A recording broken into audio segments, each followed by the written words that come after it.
Beautiful day. Much love, everybody. I'm going to do a quick mic check. Um, let me see if you guys can let me know if you guys can hear me. Um, oh, I forgot to put my phone. I always do that. Forget to put my phone on Do Not Disturb. Okay, can you guys hear me? Okay, great, great, great. Give me just a second. I forgot to put my phone on Do Not Disturb. Okay. Okay, guys. Yay. Much love, everybody. Thank you guys for being here. Um, Yay. Okay, so we're going to go ahead. I hope everybody's doing well, and I hope those that celebrated their Thanksgiving or spent time with loved ones and just was grateful. I hope you enjoyed yourself. And I hope you rested, relaxed, and just took in the beauty and the love that surrounds you, no matter who or where you were, or what love, how you were pouring out your love and receiving it. So I'm gonna go ahead and get started.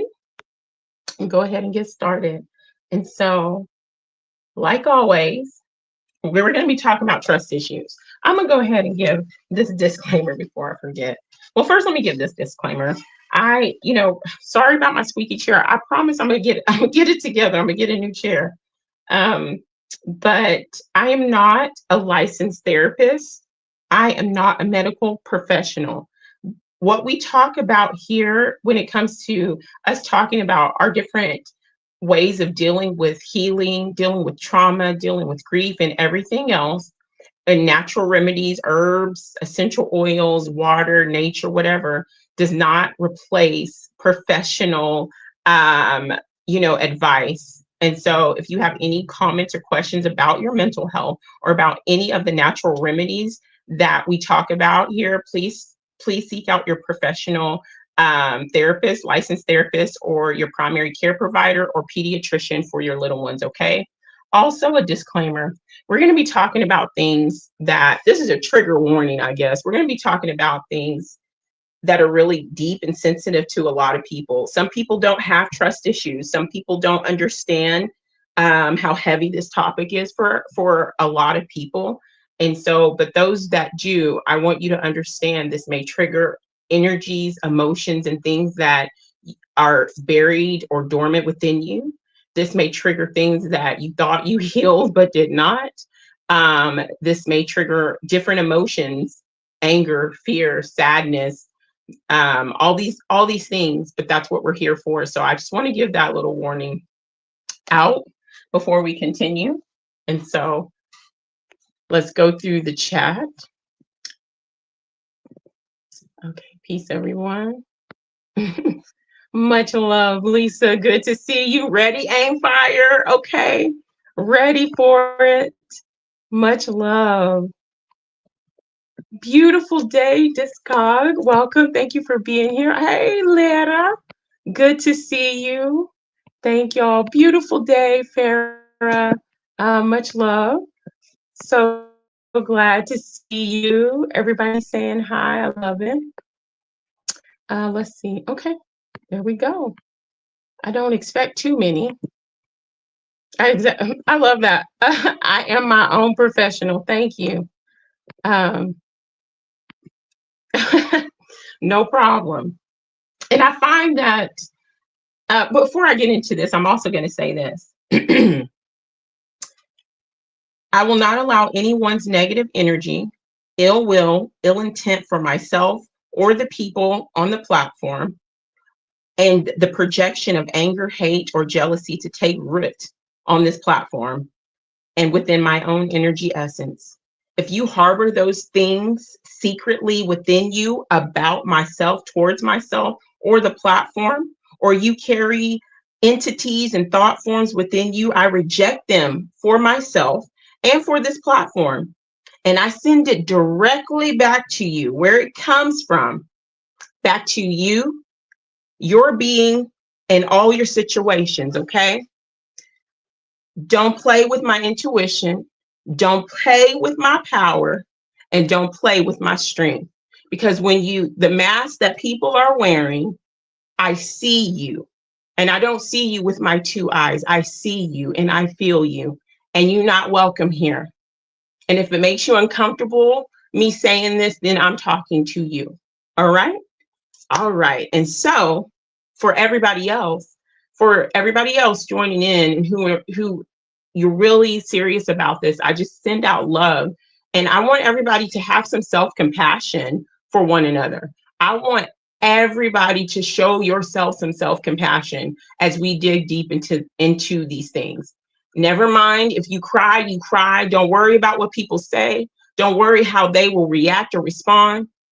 And it just won't be tolerated. Okay? This is a safe space for us to heal. And healing is the work, and healing is your power. Okay? And people who mock people who are healing, then they are the most powerless people on the face of this planet. Okay? Because there's no way in the world you fully healed and standing in some type of power. Okay? Okay, everybody. So the title of this is Trust Issues. This may be here. Okay. I don't know. We may be here an hour. We may be here 2 or 3 hours. I'm anticipating 1 to 3 hours. Okay. So there's an article and a couple of things that I want to read, and you know how we do, read and talk about it. Y'all give y'all's inputs throughout the chat, and halfway in between, I will say my little whatchamacallit again. Okay, protecting the energy here. I don't play that. Okay, I want everybody to know I don't play that. I see more than what people know. Okay. Hey girl, hey Liza of the world, much love to you. Okay, trust issues. So we're going to get started with some definitions and things like that, and then we're going to start dissecting this. Okay. Trust issues. And I got this article from thriveworks.com. Trust issues may be caused by adverse childhood experiences, infidelity in adult relationships, gaslighting, or narcissistic abuse from loved ones. Some signs of trust issues include avoiding commitment in romantic relationships, avoiding close friendships or social connections, and difficulty forgiving small or misinterpreted slights among others. And I'm going to say this, just because when I read articles, that doesn't mean I necessarily agree with everything that this article is saying, or further down the road, any article that I read. It's nice to see a different perspective, nice to get an understanding, a basic foundation, and then we build the conversation from there, and also from my own experiences, and also from what you guys share and how you communicate in the chat, okay? Let's see, trust is a subjective way of measuring how much we're able to rely on and believe in the honesty and integrity of others. But when our ability to trust others is compromised, we may develop what they call trust issues. Okay, so I'm going to read the definition of trust. Trust, an assured reliance on the character, ability, strength, or truth of someone or something, one in which confidence is placed. And I got that from the Merriam-Webster.com. Issues or issue, a subject or problem that people are thinking and talking about. I got that from dictionary.cambridge.com. Okay, trust issues are characterized by fear of betrayal. What does betrayal mean? I know I've been betrayed. I know I have been betrayed in so many ways. We'll dive deep in that in just a minute. But betrayal, according to vocabulary.com, betrayal is an act of deliberate disloyalty. When somebody they purposely, knowingly do something that is disloyal to you or against you, that's betrayal. And trust issues are characterized by betrayal, abandonment, fear of abandonment, or fear of manipulation. Okay, so we're going to get into, this was very interesting, fear of abandonment. And there's so many, as I was digging and as I'm doing this for myself, as I'm searching within myself, and looking up certain things and stuff, I found so many reasons why people have trust issues, not just because of things that have happened in adulthood, but there might have been situations when you were a child, not just like the physical abuse, but situations when you were a child that caused these things. And so fear of abandonment, I want to go deeper into that, and fear of manipulation. But fear of abandonment is an intense, persistent, and unwarranted fear that the people you love will leave you. It can be physical or emotional, and it can be real or perceived. There are different causes for the fear of abandonment. The fear of abandonment, one of the causes is distressing relationships in adulthood, such as infidelity, getting cheated on.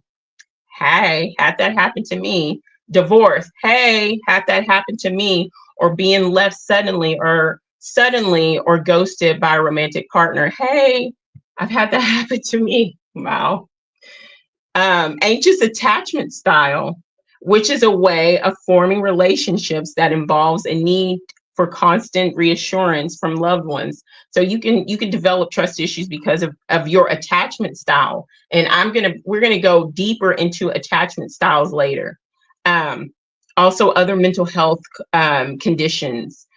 This fear of abandonment makes having healthy relationships difficult, which can lead to feeling unloved, insecure, inadequate, and unworthy of love.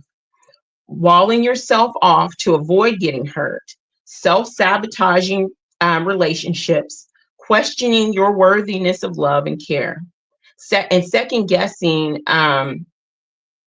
your colleagues or friends' loyalty and how authentic they may be, you know.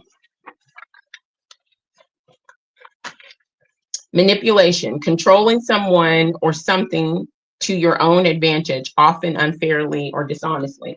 So those are the textbook things that we're going to talk about. But we're going to break down, and we're going to talk about what. Let's see. Hold on. Let's see what causes, like what truly causes these things. Sorry. Okay. Let's see. If someone you trusted, a partner, a parent, or even a doctor mistreated you or let you down, you may struggle with trust issues, or in other words, you have trust issues. I don't even like saying the word issues. Maybe to me, it's like after everything that I have been through with people, I don't feel like, because issue can be a problem. It's not a problem. The more I think about it, and the longer I was meditating or thinking upon the word issue, it's not a problem.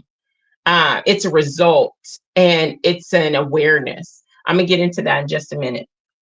Sometimes you can pinpoint the event or relationship that caused the breakdown in trust. For others, the source may not be quite so obvious. Understanding the source cause of your trust issues and overcoming them is possible with a bit of self-reflection and work. If you're struggling with trust issues, you can work to trust again by following a few steps. What are trust issues? Trust issues arise when a person is uncertain about whom to trust, how much to trust, or when not to trust. They often stem from a violation of trust, which undermines one's belief in reliability and truthfulness of others, and affects how we measure the integrity and honesty of a person. When a person's trust is violated, they may struggle to believe others. They may struggle to believe others will follow through on promises or reliability. And my thing is, here in this article, it'll go on to say, it'll go on to talk about, giving chance after chance, trusting again. But I have a question. How much does a person have to suffer? How much trust has to be lost before a person is justified and validated, according to studies, to have what they call trust issues? So anyway, if you wonder, do I have trust issues, or you think someone you know or love has trust issues, it can be helpful to know the signs and symptoms to look for. And then they go on. Here are some of the signs. They assume betrayal. Those with trust issues assume someone has betrayed their trust, even if they have no rightful reason. Why do we assume that? Why do we assume that somebody has betrayed our trust? Not because it happened one time, not because it happened 2 times, not because it happened 3, 4, 5, 6, 7, 8, 9, 10, 12 times. It's because it's something that is repetitive. At least for me, I'm speaking on my behalf. One of the reasons why I assume betrayal, not even assume, I can spot betrayal, is because it's happened to me so many times. And it has happened to me from the very first, from the people I never second guessed, or I never thought I should have been worrying myself, do I need to trust them? You know, I so you go in trusting people. um they anticipate betrayal. Yes, you anticipate betrayal. People with trust issues often assume someone will betray them soon enough, despite how honest they have been in the past. Why do people feel this way? Because the very same people will look you in your eye and lie to you. The very same people will look you in your eye like you've trusted before and say, I would never, I will always be. And the same thing keeps happening with the people you continue to trust. It's like you're watching, it's like you're looking, there's a pattern there. There's a pattern of people's behavior. They're overly protected. You damn Skippy. Overly protective. Why are people with trust issues overly protective? Those with trust issues are usually very protective of their loved ones out of fear they will become disloyal. No, overly protecting, I would say overly protective of our heart and our spaces, because we've given so much and you're tired. You're tired of giving trust and recovering and healing. And then you say, I'm going to do it one more time. I'm going to do it again. I'm going to do it again because so and so said they would never hurt me. So and so said they would never betray me. So and so said they would always be there. And bam, bam, bam, the 20th time from the 90th person, it keeps happening. So there's a defense. It's a defense mechanism, you know? They distance themselves from others. People with trust issues decide it's best to limit their relationship to avoid betrayal or abandonment. For myself, I limit myself and I choose very wisely. I put something this was several weeks ago, about if you knew in the community post, if you knew how hard I worked, I'm totally paraphrasing. If you knew how hard I worked to rebuild my universe, you would understand why I'm so picky about who I let in. If you've been hurt by the people that you love most and you should trust the most, you distance yourself because you're tired. You distance yourself because once you heal yourself, once you bring yourself up, once you complete and make yourself whole, and you try to give somebody else a chance, it happens again. At least in my situation, about 95% of the people I've encountered in my life. Let's see. They avoid commitment. No matter how much they care for someone, people with trust issues refuse commitment. That could be true for some people. That's not true for me. They refuse to forgive. This isn't true for me. Actually, it's the opposite. I forgive too much. I let things slide too much, But anyway, let me read this. Even the smallest mistakes, those with trust issues are quick to make a big deal out of small things. To them, it may feel like the end of the world if someone makes a small mistake. To me, that's the opposite. That's not me. I'm the opposite of that. They're excessively cautious of people. People with trust issues are extremely cautious and suspicious of everyone they meet. That's not true. I meet people, whether in my real life and online, and you read energy. At least for me, you read energy.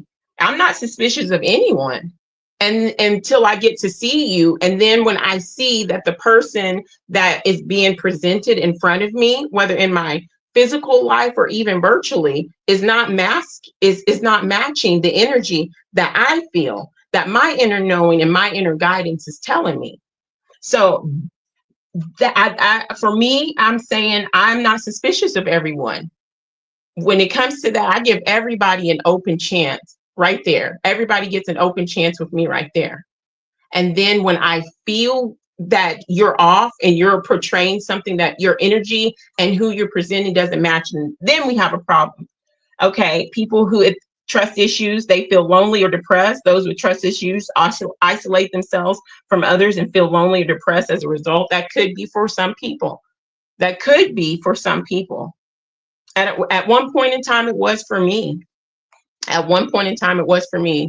Let me go through here to catch up real fast. It really is good to see you, Laws of the World. Everybody in here, Lisa, Discog, Farah, thank you guys. Anybody watching in the shadows, much love to you, and healing. Darn it, I will not stop loving Sean. That, thank you. No matter how many times my heart has been broken, I have a tattoo in the middle of my chest, and it's a heart. And it says, above it, it says, beautifully broken, humbly healed. And it has like, it's like stitches. It has a knife in it.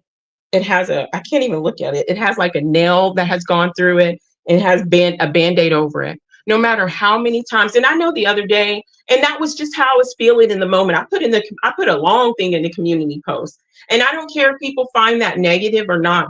I'm being real and I'm being authentic on my healing. And I want people to feel comfortable enough to be authentic in their healing. There are too many people on this platform and in life that promote falsehood, that wear masks that aren't true. And if you are not being authentic to the one person you need to be authentic with, which is yourself, you're not going to be authentic to the world. And then if people see that you are not authentic, if they feel that you are wearing a mask, you are going to become untrustworthy to people.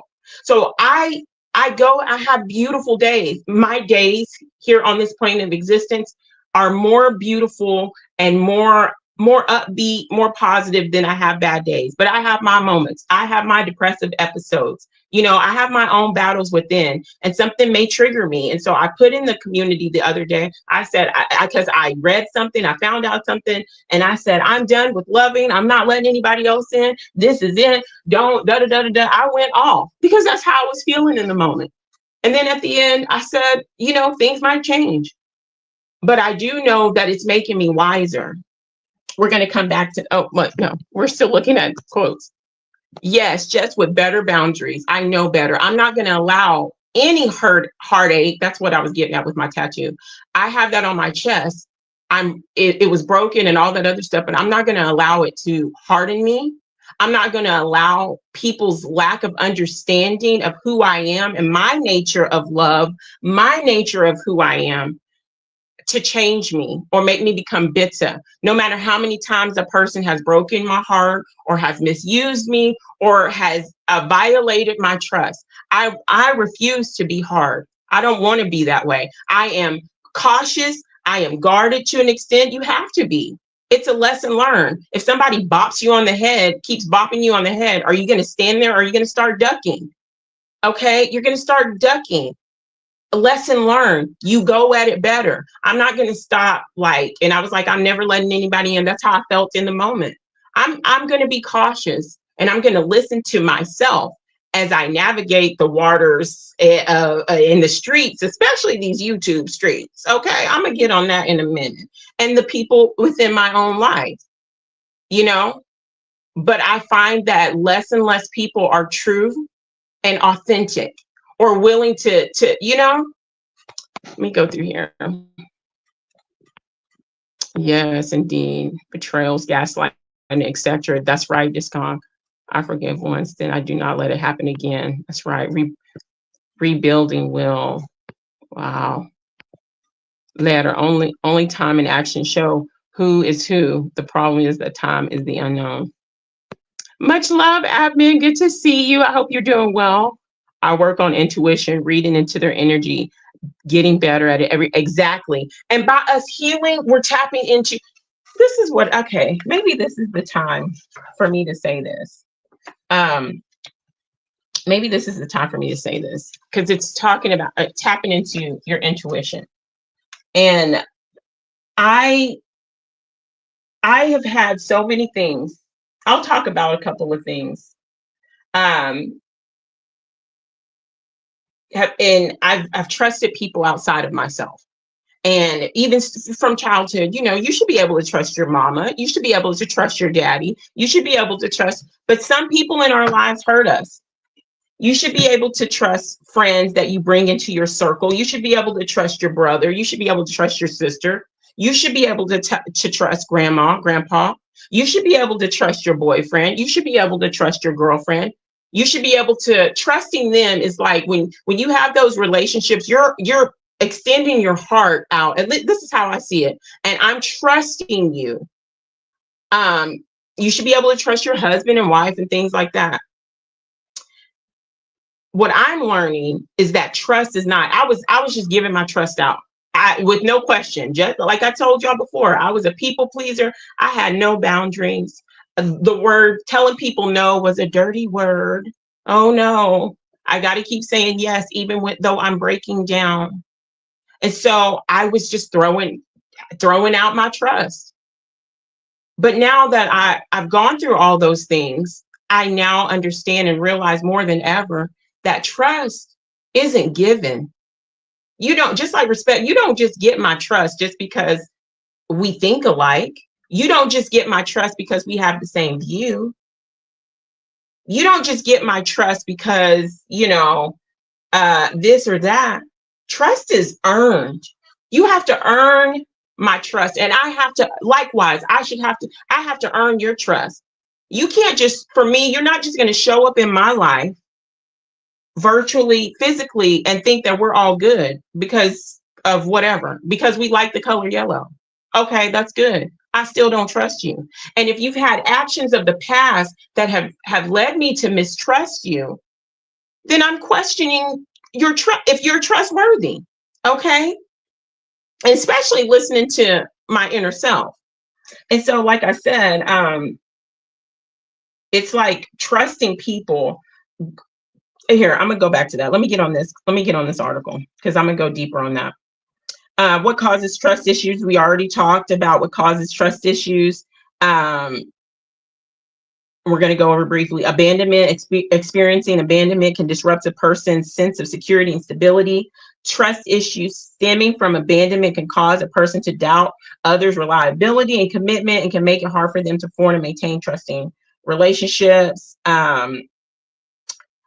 When someone's betrayed, they find it hard to trust again. Obviously, fearing that the same thing would occur. Obviously, infidelity is an example of betrayal that can trigger trust issues. Many people view this as an ultimate form of betrayal. While it's possible to repair a relationship after infidelity, often the relationship ends and the victim of the infidelity develops trust issues, which impact future relationships. And I'm going to say this about relationships.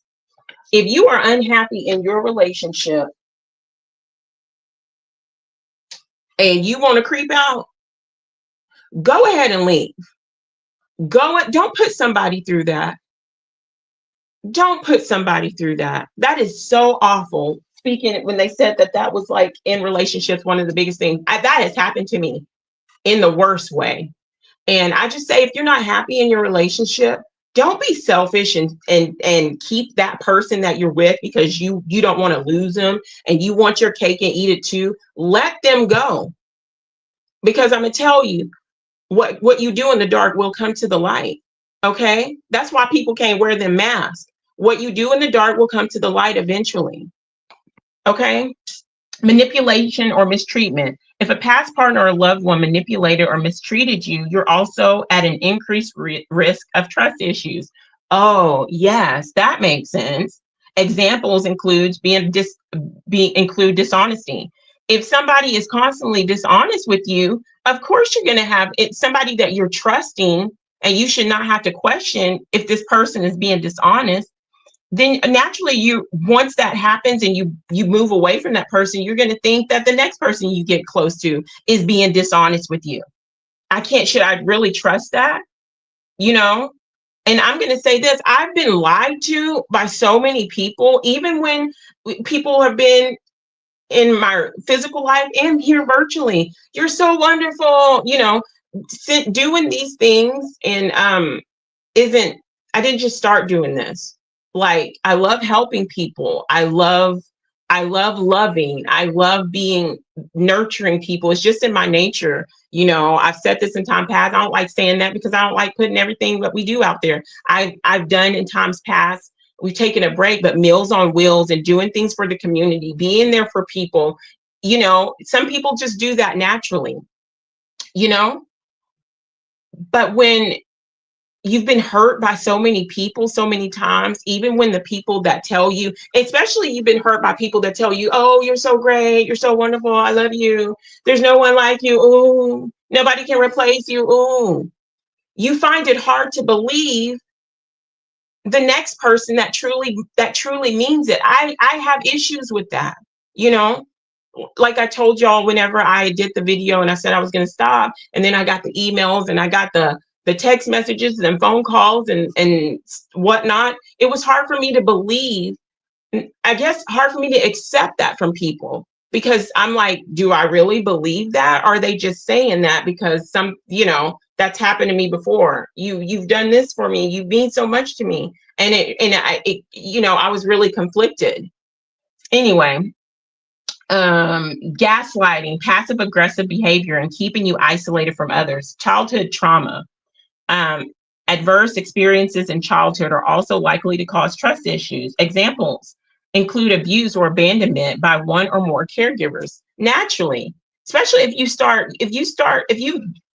with the distrust, if you break a child's trust early, even if they put it in the back of their mind, subconsciously or within them, they're going to have like this wall built up of trust issues. That's a given. Hi, okay. Authentic is the theme. No trust, no relationship for me. And that goes with any type of relationship. It seems we have been programmed to trust right away. And boom, boom. Oh, I trust you automatically. You know, and that's something else. That's actually trusting people. And this is my experience. I was trusting everybody outside of myself. Naturally, I'm throwing trust. I'm throwing trust like I'm passing out candy on Halloween, you know? And then I began to not listen to that inner knowing. Which my inner knowing and my intuition, I can only speak for myself, has never been wrong. Have I always listened? No, but it has never steered me wrong. But as I'm trusting other people, trusting their words, not even paying attention to their actions, I'm just trusting, and I begin to not hear or feel my intuition, my inner knowing. And that's the one person, that's the one energy that you need to have the ultimate trust with. That's the relationship where the trust is rock solid and nobody can't take that away. And I truly have found, let me get a drink, that it's like a tactic of the system. Get you to go outside of yourself. Again, can y'all understand that? You're trusting everybody outside of yourself for your well-being. It's the same thing that we talk about in this matrix system, going outside of yourself, but not trusting your inner knowing. When you have that feeling and you know, but I'm gonna just trust so-and-so because they seem so nice. They seem like they're good people. They seem so informed and they seem so righteous. So I'm going to trust the mask that they are wearing, and I'm going to ignore my inner knowing. And my inner knowing has my well-being first. It's first and foremost, not a bunch of these people that I've encountered in my life.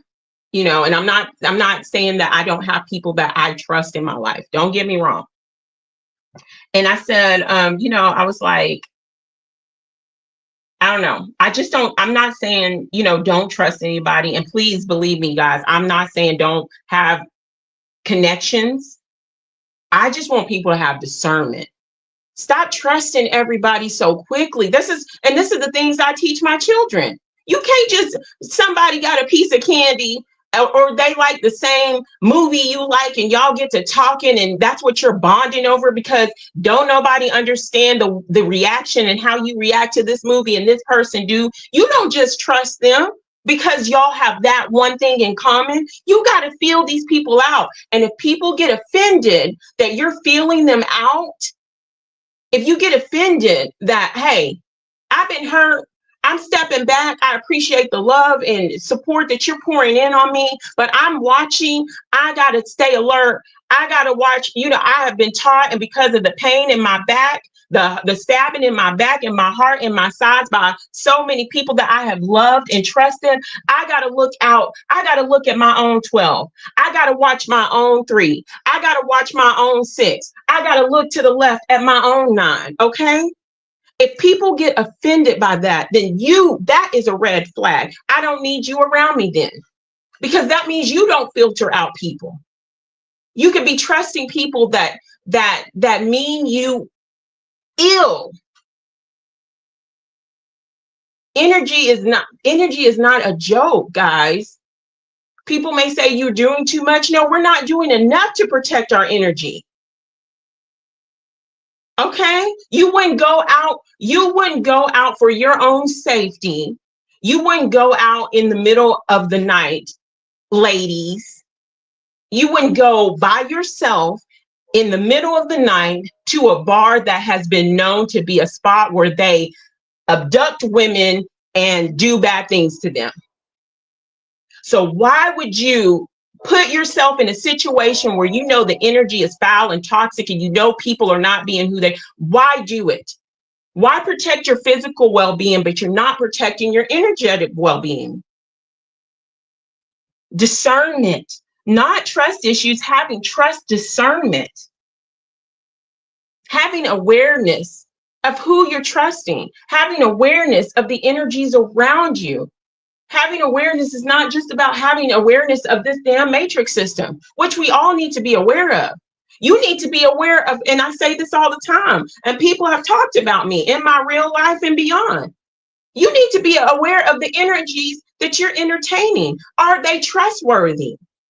Before you just roll them and welcome them into your energetic field, into your energetic presence. And then you don't know what this person has latched onto them, but you done let everybody in because we good. I trust you. I have no trust discernment. We good. And then that's how you get stabbed in the back. And I'm not saying anything because I used to do that. I'm letting you in. Oh, we both like this. We both like cooking. Oh my God, we both like this. We both like that. We good. Stabbed in the heart in the back. I'm going to tell you guys an experience that I had. An experience that I had that told me just because you call me friend, that doesn't mean you're my friend. Just because we are so tight doesn't mean you have my well-being in your thoughts. When I was stationed at Fort Sill, Oklahoma, I had a Nissan Altima. I bought me my very first car I bought myself when I got back from Korea was a Nissan. I bought it December 2004. I bought me a 2005 Nissan Altima. And when I drove that car off the lot, that it had 0.0 miles on it. And I rode that till the wheels rolled off. I was the first and only driver that car ever had, and it held great. I just had to put that in there. So it was beautiful. It was dark. It had dark tinted windows. And so when I was stationed at Fort Sill, people was like, a lot of people started getting Altimas because of me. And then there was this girl who was from Florida. She had a twin, and she would talk about how she missed her twin. I would talk about how I missed my sister. And so we kind of had similarities in a lot of ways. So we bonded. We were like, oh, we like this, you like that, I like this. We bonded. We would hang out all the time, laughing, going out to eat, da-da-da-da-da. I'm talking about, my boyfriend and da-da-da-da-da. Come to find out, I'm driving down the road one day, and this heifer tells me, by the way, and she began, it's kind of like, y'all know that movie, Single White Female? It was kind of like Single Black Female, okay? Because not only did she get an Altima, an older Altima and a light color blue Altima like mine, she started getting her hair done like mine. She went to the same hairdresser as me, and she kind of started dressing like me. And so we're driving, getting ready to go eat, and she just blurts out, by the way, I've been cheating with your boyfriend for the past 5 months. And I'm like, you cow, are you kidding me? You're like the one person I trust here from home, and you're telling me you've been creeping with my boyfriend? Which I should have known. I wasn't paying attention. I was trusting him, not paying attention to the red flags, knowing good and well that that one was not the one. Okay, don't mess with them. So she violated my trust. He violated my trust. And I said that to say, just because somebody called you friend, don't mean they're your friend. You know? Time is short. Do not waste beautiful worthy. You being where you are, not wanting. Okay? Let you take care of you. Exactly. Boom. How could you trust not? When you were little, did you know what an NPC was when you were 5 years old? Did you know what an NPC was when you were 5 years old? Because some people, you know, people come in with comments like this, thank you for being here, you know? But some people have been hurt by people before you even knew what a matrix was. I didn't know what the matrix was. I was living my life. And when a child comes out, they don't know what the matrix is. You are supposed to be able to trust your mother. You're supposed to be able to, you're not thinking that your mother is an NPC. When you're a newborn, I took care of a newborn that got taken when I used to work at daycare, who got taken away from her mother because her mother threw her and she had broken ribs at 5 weeks old. So can you ask that question to a newborn baby who was abused? You got to come here and think. And some children were abused. They're not thinking my mom, my uncle, my grandpa, my play uncle that's doing things to me is an NPC. They're not thinking that they should not trust. A lot of us have trust issues stemming from childhood. Not just because we're grown up and now we know what the matrix is.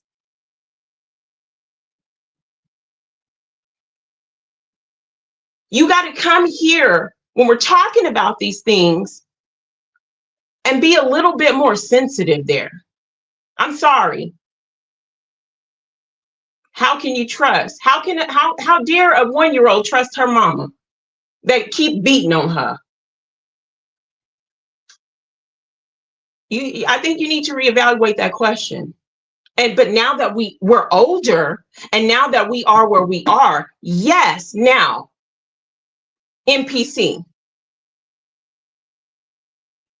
What is an NPC? We have all these labels we throw on people that you think you know and you don't know. You have all these people who think that they are awake and are fast freaking asleep. I am sick and tired of it. Yes, I'm about to have a moment. If you don't want to hear it, click off. Because it's people in this truther community that are the worst. I've had so many negative experiences. I have had great ones. I'm not going to take that away. Of the worst masking, the worst fraud. Y'all say y'all in the truth. You ain't in no truth because you're not being honest with yourself. You haven't even begun to work on yourself. You don't even trust you.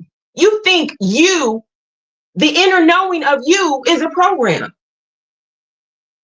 I'm not talking about higher out. I'm talking about that inner feeling. That I can't put it into words. So if you don't trust you, how am I supposed to trust you?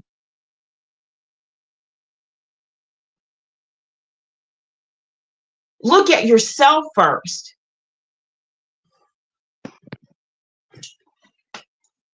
And I don't give a Jack Brown, John Jiggity Brown, who like it or not. I'm not here to be liked. I'm here to make a difference.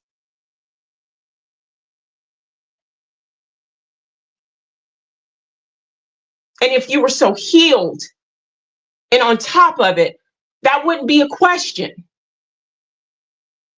That's like slapping the face of a person, a woman that was physically abused by her husband because she trusted him and things happen and change. How can you, well, you allowed yourself to get beat.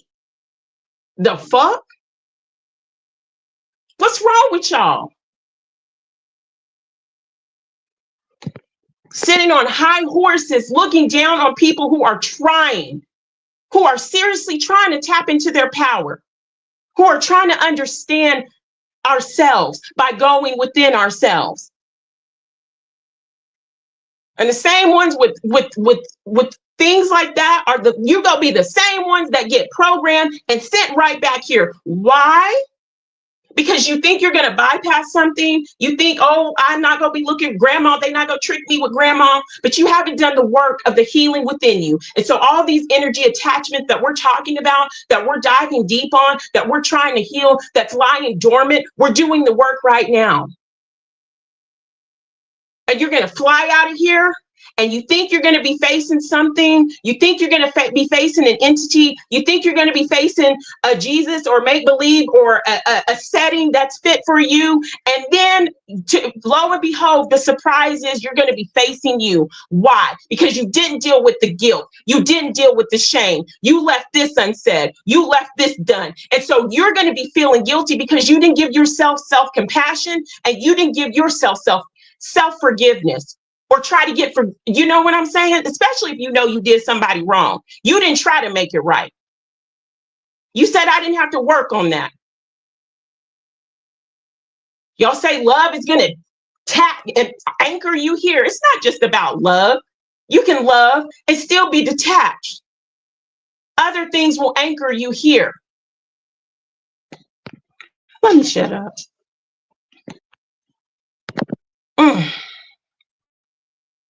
But I'm not done. I'm gonna shut up for now, but I'm not done. Santa Claus did a job on this little, okay. Abraham, exactly. What's up, Heidi? Much love. Good to see you.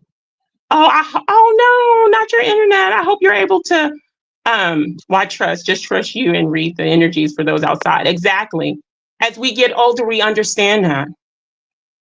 But children don't know. Children don't know.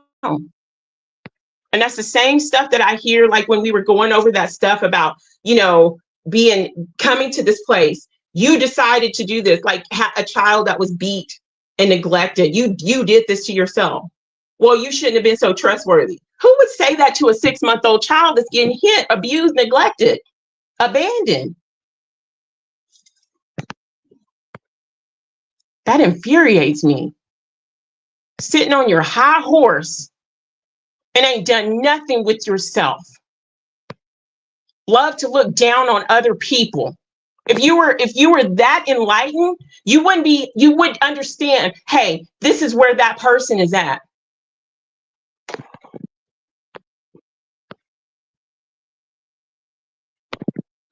God, maybe this has been built up. Maybe this has been built up in me. I'm sick and tired of the high, big-headed people in the truther community. That's why I always say I'm not part of the truther community, because that's not all I'm here for. I want truth. I'm digging truth, but I'm here for me. And I'm also living in this realm. Woo, the people, y'all, the first one time you ain't gonna get recycled and you go be standing there with the recycling bin hat on. Beautiful day, Greg Herrera. Much love to you. Chew. And I don't give a Jack Brown who like it.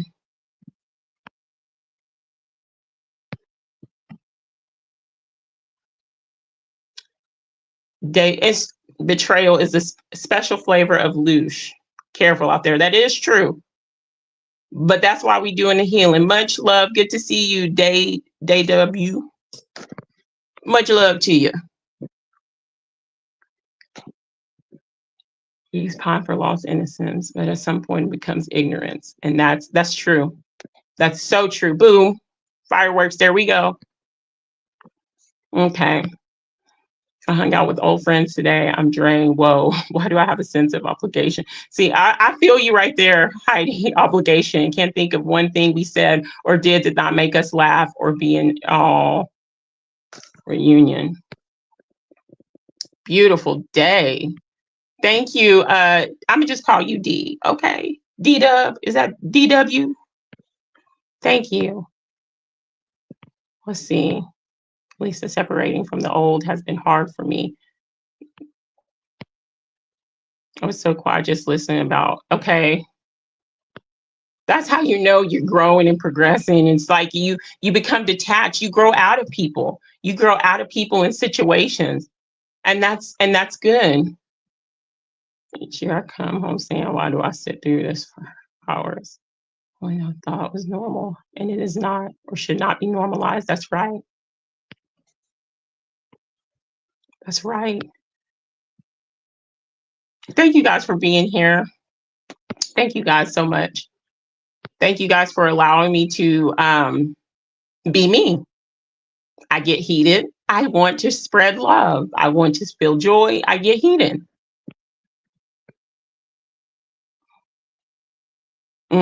I understand that. I understand that. Especially being friends with somebody that you've been friends with for 20, 30 years, and there's that like obligation you feel there. Years ago, I had to let some of that go. Beautiful day, Dom. Good to see you. Classmates are all about keeping up with the Joneses. Okay, I can't either. Okay.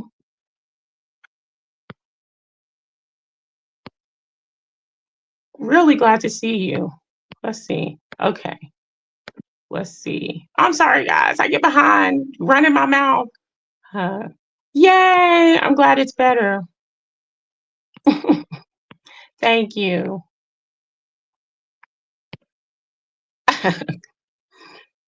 Girl, don't gas me up, Heidi. Don't gas me up. Oh, awesome, awesome, awesome. Love is always heated, hot. Laura Chickadee, it's good to see you. Yay, I'm finally caught up. Okay, I'm finally caught up. Okay, guys, let me take a drink of water. Let me calm down. But that's probably not the last that I might get a little rowdy, okay? But it's okay. It's okay. It's okay. I used to allow people to let me what they thought about my sensitivity or my emotions. I used to suppress it. No more. No more. What's up that way? Good to see you. Good to see you. Okay. I gotta remember where I was. Oh, okay. Let's see. Okay, other forms of trauma. Trauma later in life can also lead to trust issues. For example, you might struggle to trust healthcare professionals because of a firsthand or secondhand traumatic experience with a previous doctor. Let me tell y'all another personal experience. When I had my second child, my daughter, I had to get a spinal because I was having a C-section because my blood pressure was going up and down. I had preeclampsia, all the other stuff. So with her, the lady that was doing my spinal, now if you don't know anything about a spinal, you have to sit up straight. And so I was sitting, leaning on my kid's dad, and he had to be perfectly still. And if you move in a certain way, it could paralyze you. Okay. So I'm already nervous. I'm like, oh my God. Oh my gosh. You know, doing the most. And so I'm breathing. I'm trying to calm myself and trying to keep my blood pressure down. The lady sticks the needle in my back. They stick a needle in your spine. And she misses whatever her target was. She might have been at the bottom of her class and they sent her my way that day. She did it again. I could feel the needle scraping the bones in my spine. I felt it in my muscles. She did that 4 or 5 times. Then finally I said, stop. And you know, my kid's dad, my ex-husband was like, hey, like enough. And tears were rolling down my eyes. And so she did it one more time and got it. So when I had my son, I had a distrust of the anesthesiologist, and I was talking, and so they brought in the head anesthesiologist because I had so many trust issues. I said, because to this day, I have this pain in my back, especially when it gets cold, because of what that lady did, because of what that healthcare professional did to me. I'm like, I will never. But he did it. He said, he calmed me down. He said, I promise. He was like, I'm the head anesthesiologist. We're going to get it done one time. Okay. I said, okay. And I trusted and I let him do it. But that's another way. Medical professionals, trauma. Parental divorce or conflicts. If you have divorced parents, or you may have been more likely to develop trust issues, especially in your romantic relationship. On the other hand, if your parents argued a lot, excuse me, and you witnessed an up and down relationship, you might also develop trust issues.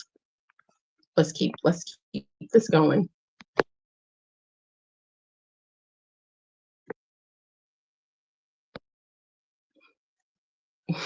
Good to see you that way. Okay, there we go. All right, guys. Thank you guys so much for being here. Yay, I'm so glad to see you, Laura. I really hope you and your family are doing good. Okay. Yeah. There we go. Yeah, cringe. It was the pits, child. Okay. Anxious or insecure attachment style. Look, I think this is probably the part where we go to, let me see. No, that's not the part yet. Okay, this printed out really bad. Anxious or insecure attachment styles can cause trust issues because individuals with these attachment styles often fear rejection and doubt their worthiness of love and support. This insecurity can lead to heightened vigilance and distrust in relationships, as they may constantly be worried about being abandoned or not being valued, making it difficult to fully trust others. We're going to get into attachment styles. Okay, we're going to talk about attachment styles because that's very important. And a lot of people are like, I have trust issues, I don't trust this person, but I don't understand why I can't just trust this person, because people don't get to the cause of it, the root cause. Now, some of y'all know I can't say root, ROOT, but getting to the cause of it. So it's important to understand attachment styles as well. It's having trust issues, a mental illness. Having trust issues as a singular issue isn't a mental illness. However, it can be indicate an actual mental health condition with like more one signs, like especially anxiety disorder. If you have anxiety disorder, especially PTSD, borderline personality disorder, paranoid personality disorder, and bipolar disorder. These conditions may cause trust issues in relationships because of the way certain cognitive distortions, irrational beliefs, or mood swings may unrealistically change someone's perception of reality and interpersonal relationships. What can be particularly damaging, though, is when a person with mental health conditions that causes trust issues is hurt by a loved one's deception. Let me say that again. When a person with mental health conditions, like a person that's battling depression, a person that's battling PTSD, a person that's battling all these things that causes trust issue, when it's hurt, it's really bad when you're hurt by a loved one's deception. And this can affirm their negative bias and make it even harder to emotionally or socially connect with other people, even if they desire to. So it's a battle too. In most cases, our romantic relationships suffer the most from our trust issues, whether they resulted from betrayal in a former romantic relationship or not. And I'm going to be honest, I have to tell myself, I tell myself, I can't put this jerk of my past that cheated on me with my friend, I can't lay that on my current partner. I can't think that because my ex-husband put his hands on me, disrespected me, abused me emotionally, physically, spiritually, and all in between, I can't put that on my current partner. And it's hard. It's a battle, and you can't put your past on your current partner, but you have issues. We have issues, and that's where the work comes in. Anyway, intimate relationships are based on honesty and openness. The trust that partners have in each other is the glue that binds the relationship, providing a positive emotional connection that's rooted in affection, love, and loyalty. A common cause of trust issues is infidelity. Here we go. If a partner in a relationship has an affair, the deception and betrayal of trust can be more damaging than the actual affair. The lying erodes the belief of the other person. And the reality is that the partner has another aspect of their life that they've kept secret. And then the person that have you feel like a dummy. A person who didn't develop trust as a child will feel especially vulnerable to infidelity and deception by somebody they love. What to do if you have trust issues in a relationship? Now, they're gonna give 8 tips. I don't necessarily agree with these 8 tips or tips. Oh, let me catch up.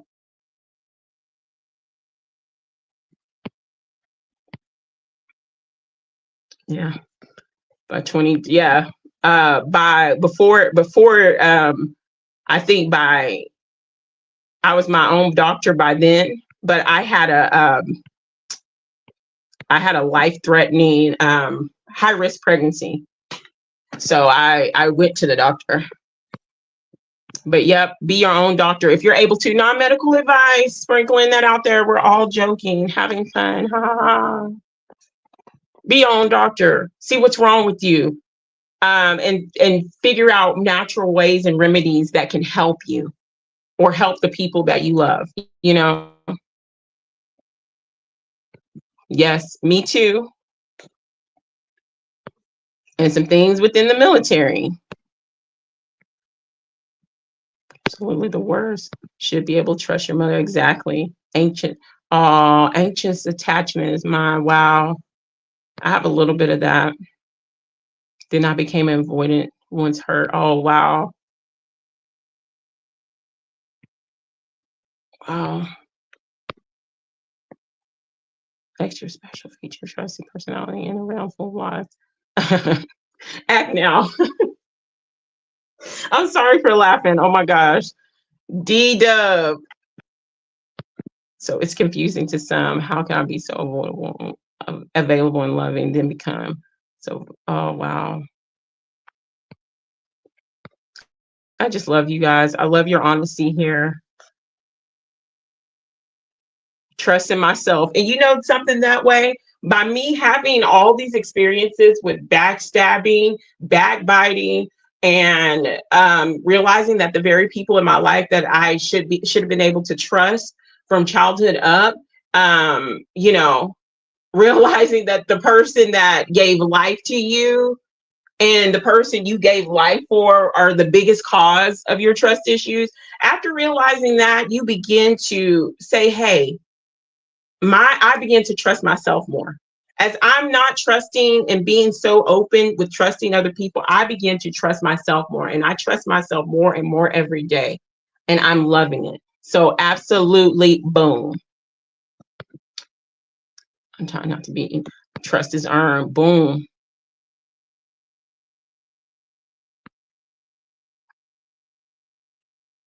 But once it's broken, oh boy, I have some quotes. Don't at the end, I got some quotes, and there's a quote for that, Divine. Okay.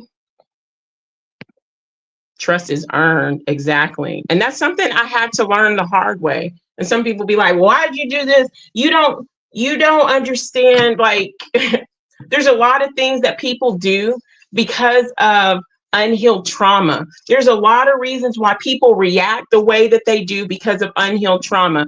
Let me go back up here. Farah, Greg has anxious attachment. Maybe you have unhealed trauma. Maybe you don't. Maybe it's, you know what I'm saying? Avoided attachment. People have these issues and things because of unhealed things. And so we respond. We have a trauma response. And until we be real with ourselves and learn that we have these trauma responses and why we respond the way we respond and start being authentic with self, forget everybody else, forget being real to people. I don't want to be the real one in these YouTube streets. I want to be the real one within me. I want to be so real to me. I don't give a care if people don't think that I'm real. I want to be real to me because I want to feel and heal me. And then I don't want my trauma to hurt somebody else. I have trauma, so I react a certain way and it's damaging to other people. And then they become traumatized because of your unhealed trauma. And it's a cycle.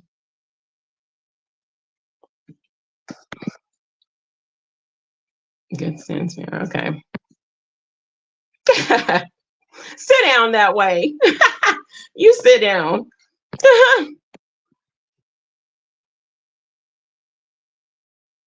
Text them. So I feel oh my gosh. Sparkles. Big boom boom. I love that. Okay. Let me see. They talk about finding mental health. Okay, here we go. How to get over trust issues, 8 tips. Let's see. Accept the risk that comes with learning to trust again. Forgive me if I laugh. It's easier said than done. It's easier said than done. Trying to, after you've done this for like 500 times, trying to trust again. We let people down, and that's true. We let each other down. We let people down. But it's like how much do I have to take? How much do you have to take? You know, therefore you must accept the risk that comes with trusting. Okay, the reality is that you're going to be let down at some point or another. But that doesn't mean your relationship with that person is or should be over. It's about setting and communicating the right explanations as well as boundaries. And there's a big difference when somebody is trying. You know what I'm saying? When you have somebody in your life, a friend, a lover, a spouse, a coworker, and they're trying, and they're not trying to, you know what I'm saying? They're like, I'm working on myself. I'm trying. Yeah, we let each other down, but I understand and I appreciate you trying. But there's a difference when a mofo ain't trying. He don't give a care. She don't give a care. They don't give a care that they're hurting people. You don't have to keep them people in your life. And that's where healthy boundaries come in. That's where I say, Toodles, I'm not putting up with you with this type of energy and behavior anymore. And that goes for my physical life, and that goes for YouTube life as well. Learn how trust works. Some people trust until they have a reason not to. Others don't trust people until the trust is earned. Yes, you don't get my trust until it's earned. It's up to you if and when you choose to trust someone. It's perfectly okay to wait for someone to earn your trust before deciding you can rely on them, especially if you're recovering from past betrayal. It would be, in my own opinion, now I'm not a professional. I guess I would be a professional at getting my heart broke. I guess I would be a professional at getting stabbed in the back. I guess I could speak on that. From personal professional experience in that, it would behoove you to let people you don't give your trust, let them earn your trust. And that's coming from a broken heart professional. I'm sorry, I gotta laugh about it now. Because it happens so much repeatedly. And the tears I cried so long and hard that there was nothing left to cry. I was just making ugly sounds with an ugly face and nothing coming out. I'm being real. That's how bad it was, But I'm good now because I forgave myself for that. So take emotional risks. At some point, you got to jump in head first, allow yourself to be vulnerable and choose to trust, whether it's at the beginning of the relationship or after they've earned your trust. I say, let them earn your trust. Get to the root of your trust issues. I agree with this. That's what we're doing here. Remember, trust issues often stem from past betrayal. If you aren't sure why you have trust issues, do some soul searching. Think about any past experiences that may have caused your trust issues. You must understand, this printed out so weird, guys. Don't think that I'm slow. It's printed out so weird. Understand why you're scared and what you're scared of, so you can move on. If you need help doing this, consider working with a counselor, yada, yada, yada. 5, communicate honestly and openly. Honesty, that's what we're talking about, being authentic. Okay?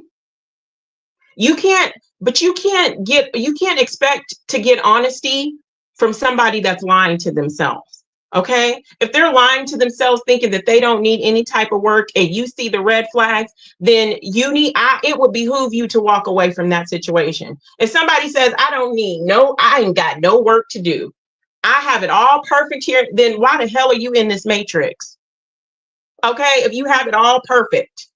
Okay, so I just say, keep it real with yourself and make sure you don't take anything less from other people. You don't have to. Poor communication is one of the main reasons that marriages and other relationships deteriorate.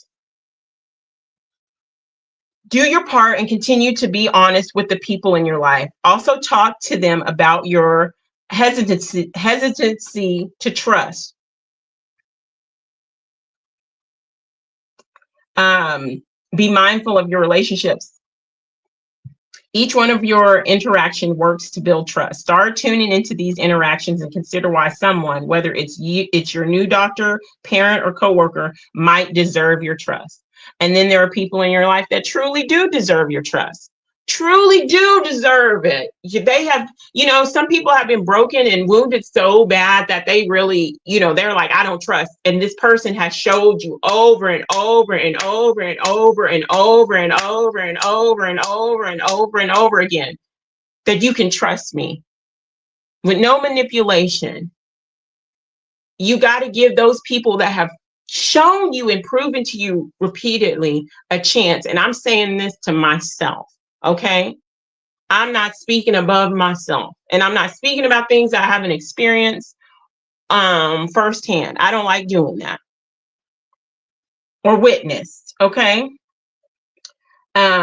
consider those you do trust and express your appreciation. Here we go again. Y'all know how we talk about expressing your appreciation for people. Then that'll make them trust you even more. Express appreciation for the beautiful people that you do have in your life, that you do trust, that always show up when everybody else is not there, when everybody else has left you. I know, maybe it's only one person, maybe it's three people, but you look up and you like, dang, boy, dang, girl, dang, friend, you always there. When everybody else left me, when everybody else mocked me, when everybody else didn't believe in me, you were there. Let them people know. Friends, family members who have always been there are easy to take for granted unless you make a conscious effort to show them your appreciation. When you have a problem, those are the people you can trust to support your network. Exactly. The people that are there for you in your circle, let them know that you see them. A very wise woman told me about a group of people that says, I see you, above saying they don't say I love you.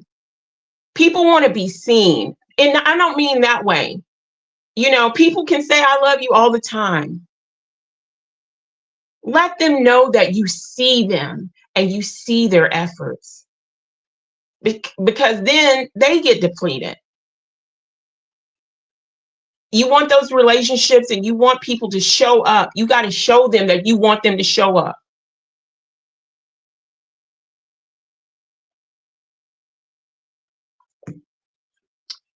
Try to trust again. If you fail to resort back to distrusting tendencies, try again. I have to say that's up to each individual. Keep putting yourself out there. That's up to each individual. Are trust issues red flags? Trust issues can be a sign that someone has experienced a significant amount of trauma, but that doesn't mean that they aren't working through their past experiences. Trust issues in a relationship can be hard for both partners to overcome, but with adequate support and communication between the two, people with trust issues can have healthy, successful connections with partners. They aren't ruled by their past. Your past is not your present, and it don't have to be your future. Okay, don't let anybody tell you any different. Okay, I'm gonna do a boom for myself. Boom, boom. Okay, let's see. Oh my gosh, I'm that far behind. Oh, let me take a drink. I take responsibility for me. Exactly. And that's something else we got to do. Stop taking on the weight and responsibility of the world. I'm responsible for me, and I'm responsible for the 3 little ones I brought into this world because they are young, and I'm responsible for them. But you can't be responsible for the actions or inactions of other people, but you can be responsible for yourself. And if somebody is showing you that they are not trustworthy, you are responsible with how you respond to that. You're showing them. A house that says that, not my monkeys, not my circus. I love that.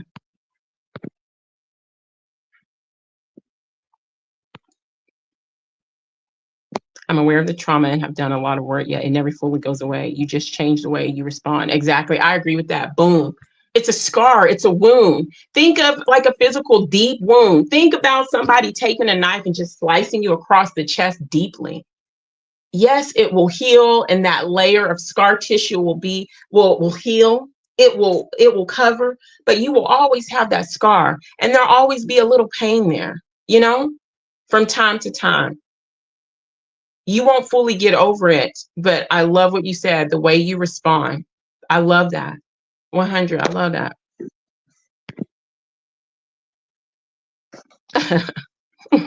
Sarah. Yes, indeed. I like that, Greg.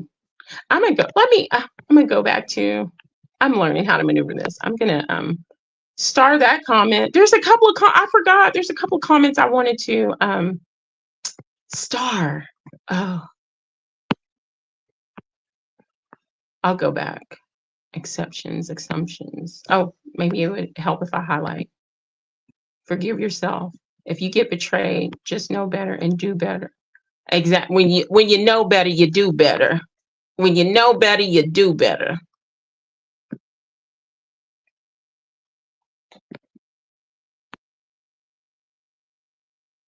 Okay.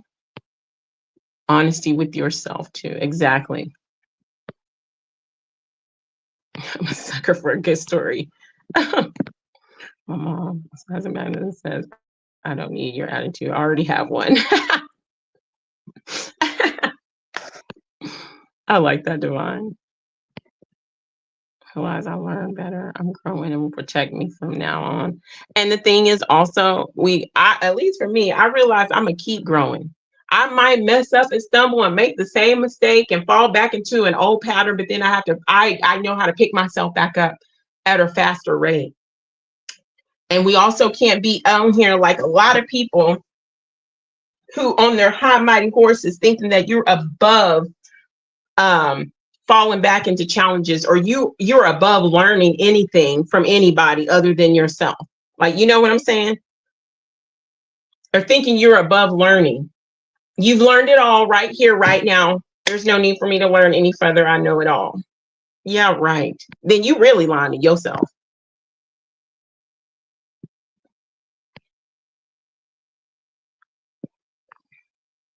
You got this beautiful.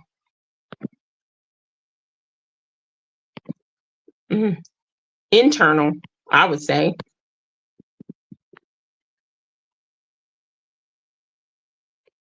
Exactly. That's right. That's right.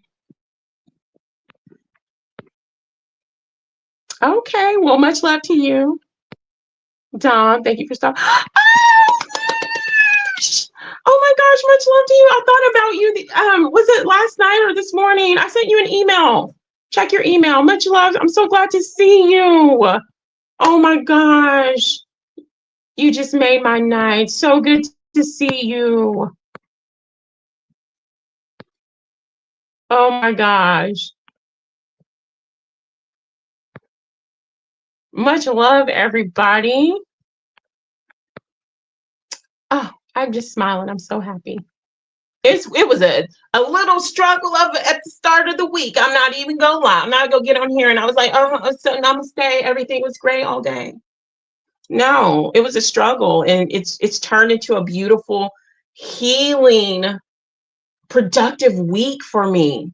And just being here with y'all, the energy, oh my gosh, y'all's comments stirring something in me within each other. And then the laughter, you know.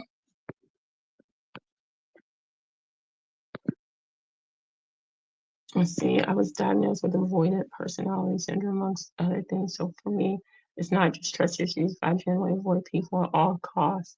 Oh, Loosh. Oh, Loosh. That right there makes me want to cry. And I just want to cry for people. I want to cry for people that are in this state, like worse than I am, and they don't want to be. And they don't want to be this way, and they don't want to hurt. And so that's why we do these things, and that's why we're here.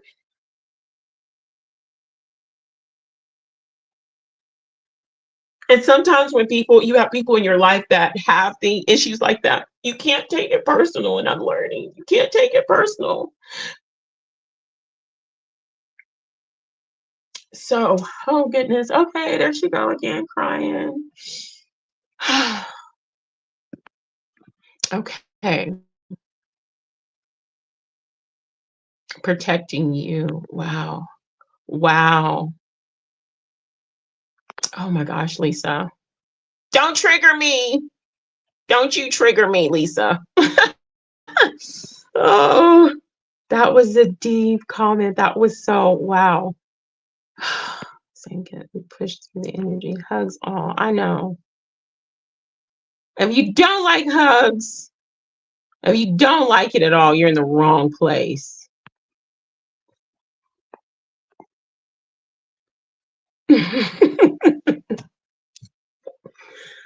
D-Dub, who the hell are you? You're cracking me up. I'm so glad for I'm so glad for it though. Thank you. And that's what we need too. It's not all just about, we have these moments we cry, but it's a mixture of crying and laughing. Sometimes all you can do is laugh, you know? So, so much appreciation for the people and the energy that's bringing the laughter and the giggles and the hugs and self-compassion. Have self-compassion for you during this time period. If you know somebody that's struggling with some of these things at a deeper level than you, have some compassion and empathy, and know that it's not on purpose and has nothing to do with you. And you have to look back as you're struggling with certain things, that maybe the people that you love in your life are struggling through certain things, and you can't take it personal, especially if they've shown you love. Oh.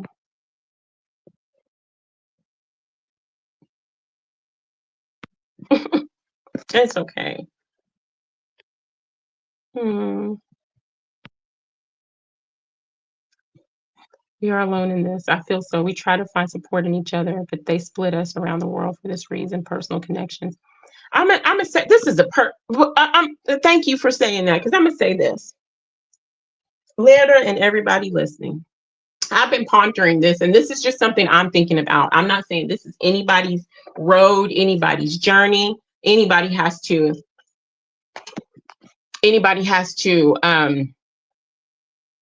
resonate with this with me. But I come to realize, as I have been disappointed in life, as I've been let down, as I've been betrayed, and my trust thrown away, my love thrown away, I've been misused, abused, and set on the back burner and ready to get used again, and da da da da da. I realized that I didn't come here to find a soul family. I didn't come here to find nobody. Now, before anybody go tripping, don't get me wrong. I did not say I didn't come here, and I did not find attachments or friendships or relationships or anything like that. I have 3 beautiful babies. Okay. I'm not saying that doesn't happen. I'm saying for me, I did not come. This is my life. This is my life for me. This is my lifetime for me, to free me. So I didn't come looking for anybody. How am I looking for somebody to free me? And so, but the people that I have in my life, in my little Cheerio circle now, are just icing on the cake. They don't complete me, but they add to me. I came here to find and reconnect and heal me. I came here to go within me so I can free me. And that's something I've been pondering for a long time now. I didn't come for a soul family. How is searching, and that to me, I'm like searching outside, just search for a soul family is the same thing as when people say, I don't do this, the twin flame. I don't think you should do the twin. If you know, but you say in the same breath, I came to find my soul family. It's the same thing, except for the twin flame and all that other stuff, soulmate and the partnership. It's partnership is intimate in that way. But you saying that you came to find your soul family is still outside of yourself. Because you're searching for people. I'm not going to spend my time searching for people, and I'm neglecting, ignoring, searching within myself. And that's what I've been doing for a long time. And this is just me. So I came here to find me, to free me. And this is the lifetime that it is going to be. All right. Hey, Dr. Seuss. Okay, I made a run. Okay. And I'm being for real, all jokes aside. But then we meet one another and we add to one another. But we're not for me, y'all aren't the reason I'm here. And I've said this, I feel like for me, I've said this plenty of time on panels. I know within me that I came here to put out a certain frequency of love.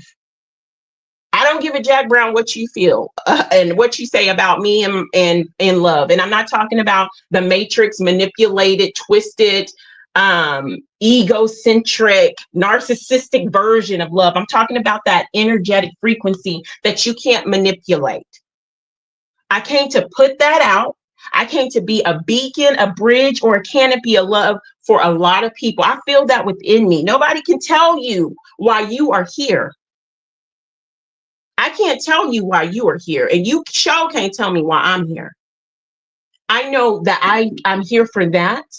And I know I'm here to find me, go within me, and heal me from not only this lifetime of trauma, but deeper wounds within lifetimes that's attached to me energetically. And that brings me back to the attachment. People say, we're going to get out of here. We're going to get out of here. We're going to get out of here. I'm not worried about if they show me grandma. I'm a scoot to the boom past my dead grandma. But you're weighed down by all these attachments. And these attachments aren't exactly what you think they are. These attachments are guilt. These attachments are anger. These attachments are shame. These attachments are no self-forgiveness in situations that you blamed yourself if you were getting abused.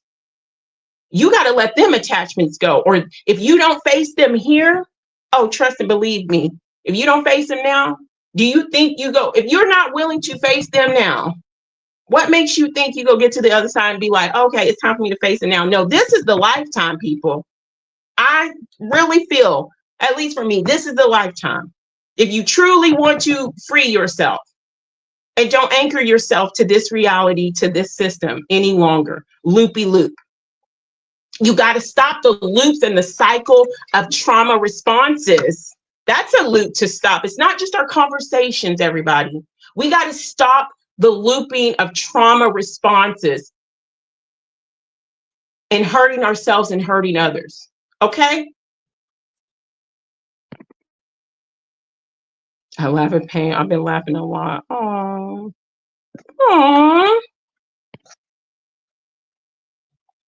Oh, later. We're about to get into attachments. So we're going to talk about avoidance, but I haven't. Must be in Mandela. Okay, Lara. Sanity. Let's see. This spelling wrong. Avoidant personality disorder. Before I woke up, I just hide it better. Okay. I don't know if we can free ourselves by ourselves. That's me. Like I said, the military used to be like, there is no I in team, but there is a me. If you don't think that you are strong enough to carry you, If you don't think that you have the power within you, you're limiting your power, mamas. You're depending on something outside of you.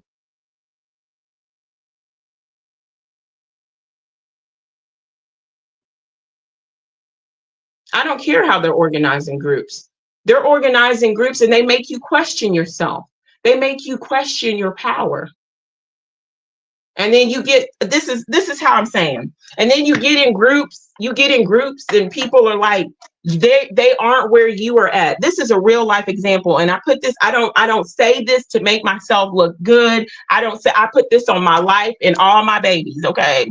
When I was in the military and I was in training, I was the strongest girl. We used to have PT tests, and the highest score you could get was 300. I would get 298 to 300. I was the strongest girl. I pushed out the most push-ups and I did the most sit-ups. Now, my 2-mile run, I would always be, I had to get it on a good day because I was a sprinter. I did the 100 and 100-meter hurdles, and I threw shot put and discus, okay? I was not a long distance person. But in the middle of, we'd be doing PT in the morning, and I was a good soldier. My uniforms were always pressed, boots always washed. I was always on top of my game. So they couldn't get me on nothing except for they would tell me to drop. They couldn't drop me individually, except for when I was smiling. They'd be like, am I your effing dentist? Get down, sun kiss. I see your teeth and that dimple again. Get down.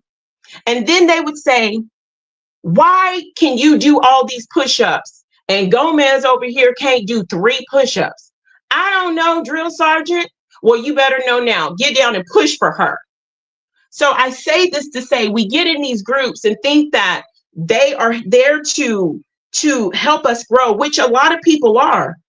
But I'm not going to become weaker because of a group.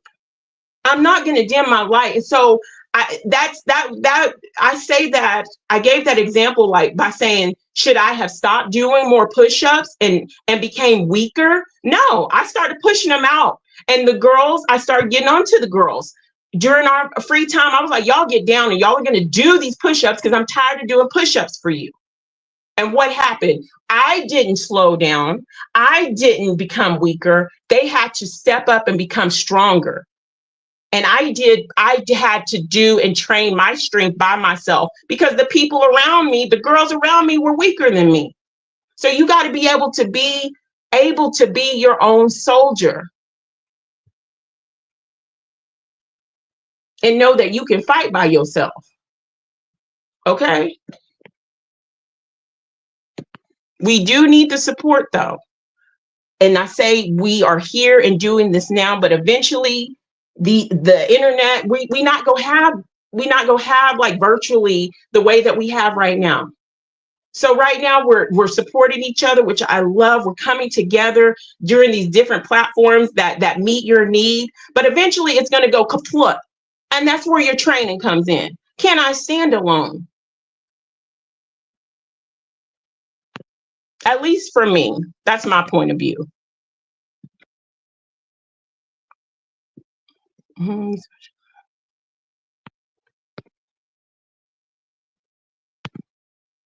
They are. So that's just my way of thinking. Sometimes I have this short on the I have the short on the on the channel where it talks about, basically it's like you can't fly with people with stuff on your wings. I'm paraphrasing. I'll try to put it in the description box. But basically, if you're an eagle and you find yourself with chickens pecking at their heads all day, with their heads down all day, you know you're an eagle and you're flying. But if they're constantly jumping on your back because they're trying to take what you have, you're gonna be bogged down. You're gonna slow up. You're actually gonna digress instead of fly like an eagle is supposed to fly. I can't help that you're not an eagle. I know I'm an eagle, and I know I fly by myself. Okay? I cannot help if I'm running the 100-meter dash. Am I gonna slow down because the girl behind me is behind me and she can't run as fast as me? Hell no. I'm going to keep going. You better catch up. So because in the end of it, it's not going to be a group. It's good for us to do that and train, but in the end, it's going to be you by yourself facing whatever you have to face. And it's going to be me, sun-kissed by myself. So we got to get to the point where we can rely on ourselves and truly trust ourselves and truly self-heal. But now I'm not saying don't take advantage of the time right now, because me talking with you guys is so healing, so refreshing. I'm getting so much beautiful energy, and I'm also getting a lot of things to think about with all you saying things in the chat. So we need this time right now. But that's not why I came to find groups. This is just beautiful icing, extra icing that you shouldn't be having on the cake, but it's there and I'm enjoying it.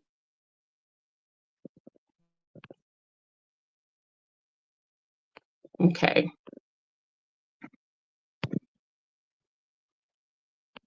I can't think of it either. And I can't think of it either.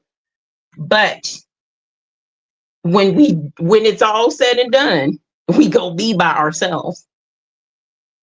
So you got to be able to, and just like I said, whenever I was doing all that stuff with the military, standing up to my chain of command, didn't know even the 4 people that did like me, they didn't come to my aid. I was standing by myself. And I was like, I thought you were my friend. I thought you were going to have my back. They didn't have my back. They were scared. And I said, no, I'm going to stand in this truth. I'm going to honor my truth, and I'm going to stand in my square. So sometimes you put your trust in people, and they'll be, as soon as they tell me they're ready for war, they got your back. And as soon as it comes, bam, I'm gone. That's why you need to appreciate the people that always got your back, that you know that's going to be there. I'm learning that. So, but I have, don't get me wrong. I'm not telling people don't have relationships. I'm the last one to tell that. I love connections. I'm more careful and guarded about my connections, but I have connections outside of YouTube, and I'm glad at the point where I said I was going to be done, I made a couple of more connections outside of this place, and it has changed my life. It has changed my life and brought me so much clarity and strength. And I'm so glad for these connections. Genuine, authentic connections, not ego-based, not mask wearing, beautiful, loving connections. And that's what we should strive for, if that's what you want. You have to do what's best for you.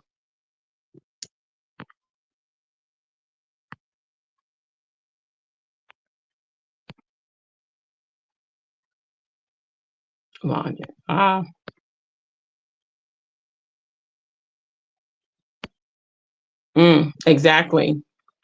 And then you don't want, let me tell you something. I would rather be alone by myself, knowing that I'm the most authentic person, than in a room or in a crowd full of people that are truly backstabbing, non-authentic. At the moment they get a chance, they'll put a dagger in you, they'll talk about you, they'll belittle you, they'll clown you, and then they'll come back and smile in your face, and secretly harboring harm to you, jealousy towards you, projecting the evil eye towards you. I'd rather be standing in my authentic aloneness than a crowd of people. I used to be in a crowd of people, but still alone. You can have people with you, but still so alone.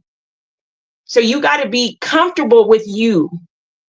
There's a difference between being alone and being lonely, And I'm not saying that sometimes when we're alone in this world, you don't get lonely. I'm not saying that. I'm not saying that at all. But it's sometimes you have to embrace that. I don't know how we got here. Okay, let's try.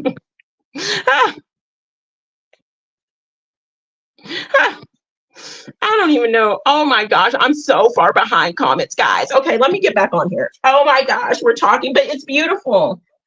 It's beautiful. Okay. Oh, we got to go to the attachment styles. Hold on. We got to go to the attachment styles. And the way that this printed out is so crazy. Okay, we're going to talk about attachment styles. Let me go through this.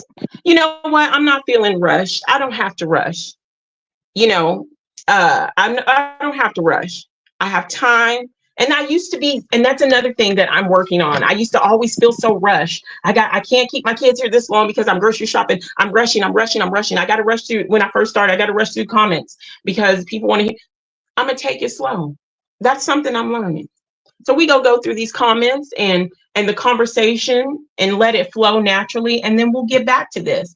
It's open conversation. It's this topic and open conversation. And open conversation leads to other things that maybe can help us heal or comprehend some of the things that we're going through.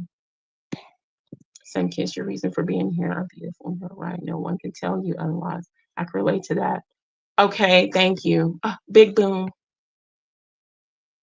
The truth is lonely. The truth is isolating because it's easier to be caught up in a lie. You live a simpler life.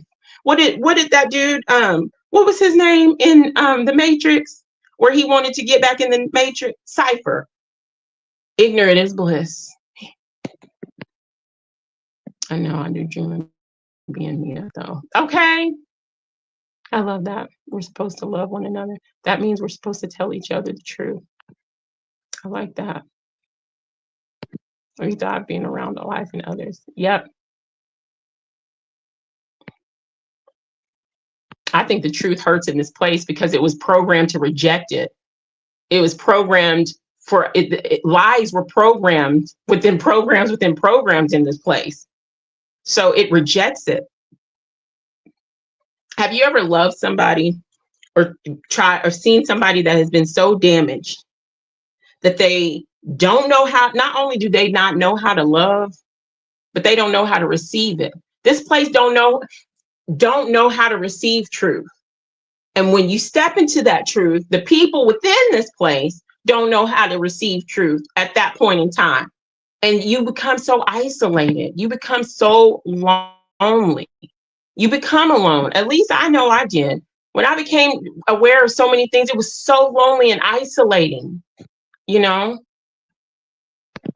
Oh, I love that. Ah, excuse me. You were the white rabbit. Training the greyhound. I'm playing both sides in my mind.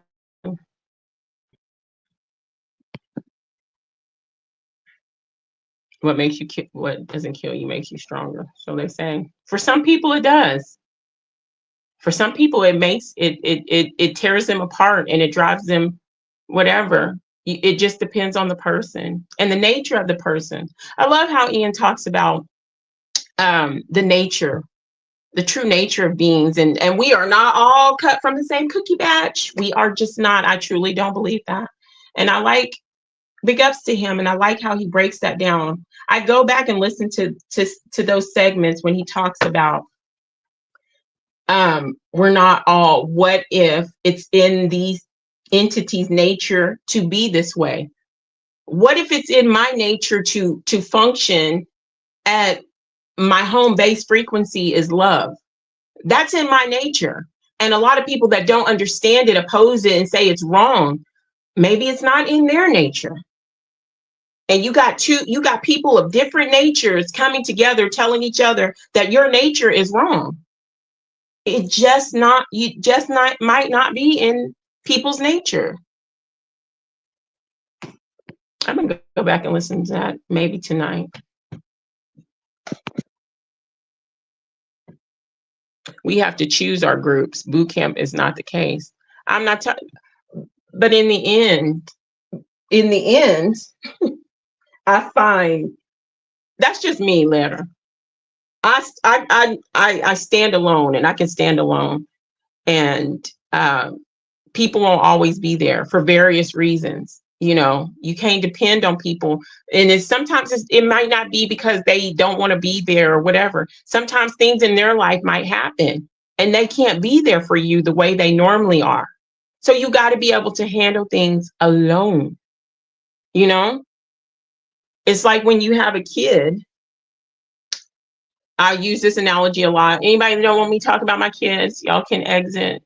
Okay. If you don't want me talking about my babies, because that's an energy I don't want around. But when I had when I was having my children, You know, when you have children, well, other people, it didn't happen for me. You know, you have people that come in and care for you. In some traditions, the mom comes in and they help aid you, especially if you had a C-section. Oh my gosh. And they help aid you and whatever. But eventually that person has to go and you have to do things for yourself. You have to know how, you have to trust yourself. You can't depend on people. And I'm not saying that in a bad way. You can depend on people. I don't know how to put that. Make sure you depend on yourself first and you can trust yourself first and you know what you got to do first for you. Don't leave that to groups. That's just my opinion, though. So I'm gonna lay that down, though.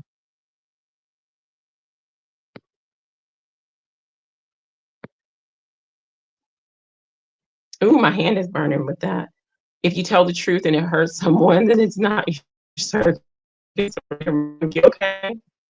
In my own soul, but appreciate the battle buddies. Exactly. And even girl, you know, even, well, I don't know how it is in the other branches, but even in the military, we have, I broke this down last stream. We have our brigade. You have, then under your brigade, you have your battalion. Under your battalion, you have your company, and then you have your platoon, then you have your squad, and then you have your battle buddy. But you have to train, like, even it gets down to smaller groups. And you train smaller groups, and to the point where you know how to render yourself first aid. You're not going to depend on the medic. If you're not a medic, but something happens to you, you have your own tourniquet. You know how to do a tourniquet on yourself, by yourself, because you might end up by yourself.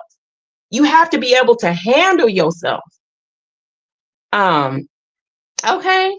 You have to be able to handle yourself. Because sometimes them battle buddies will get you done up, if you know what I mean.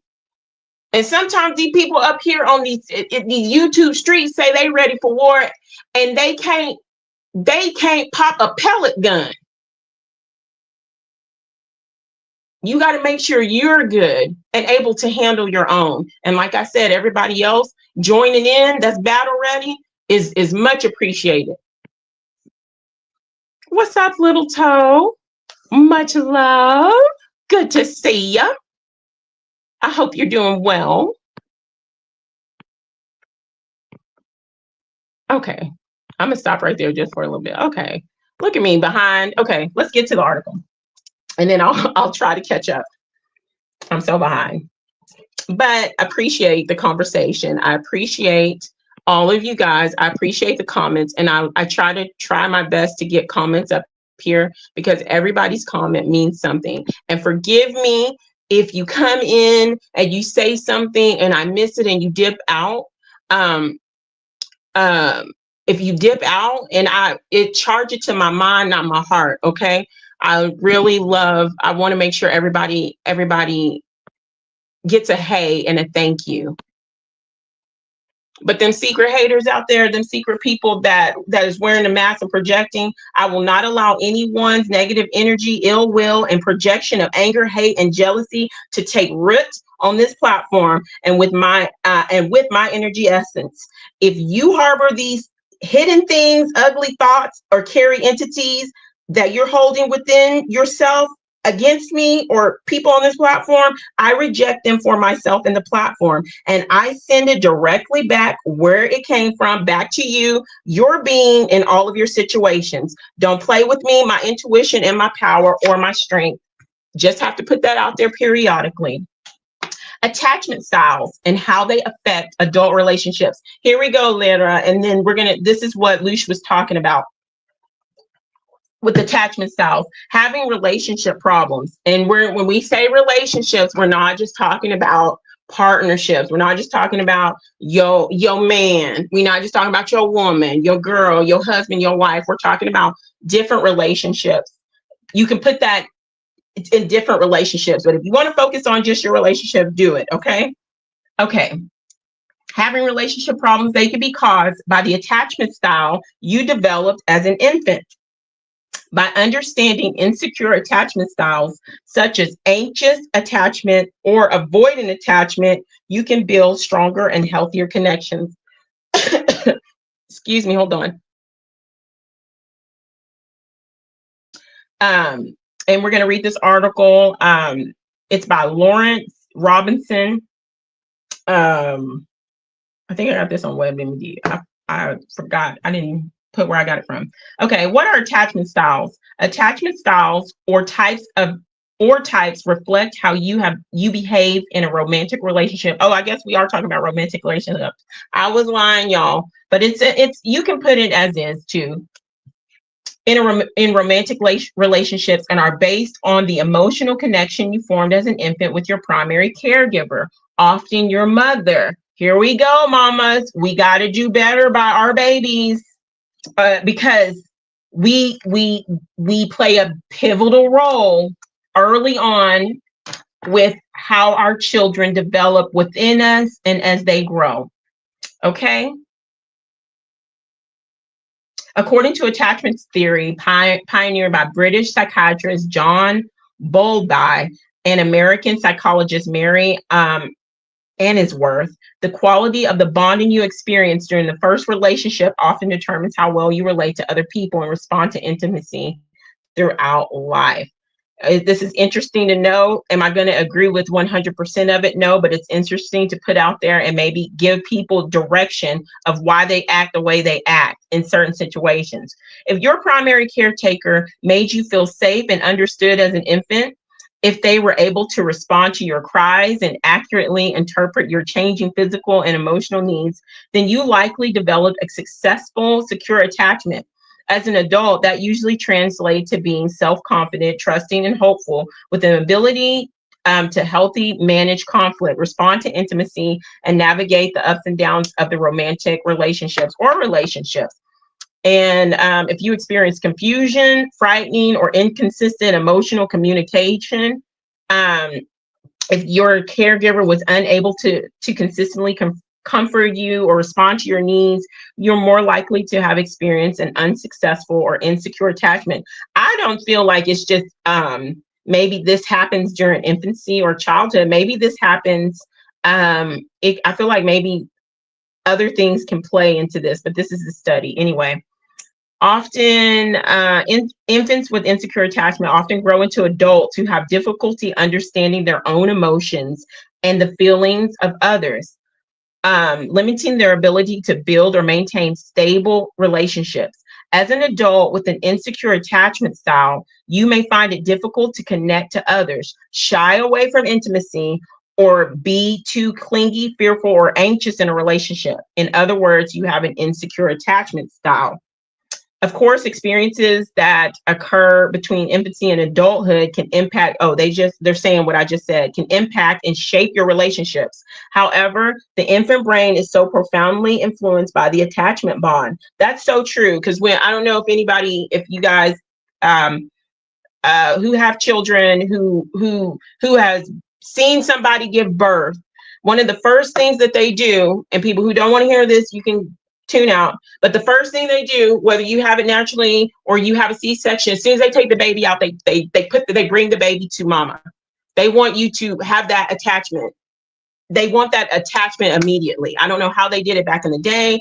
I heard it was a different type of way, and they were taken away from mom. Even when you have a C-section and they can't put the baby on your chest, they immediately wrap the baby and they bring the baby and let the baby touch your face. You're touching your baby's face. They're letting their hands touch you. You are bonding in that moment. They hurriedly bring that baby. And if you have it naturally, they take that baby off, put that baby on top of you, and then start cleaning the baby. So it's very important, those first moments, I agree with that. That attachment happens.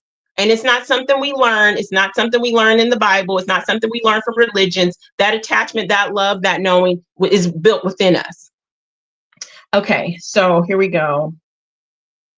Let's see.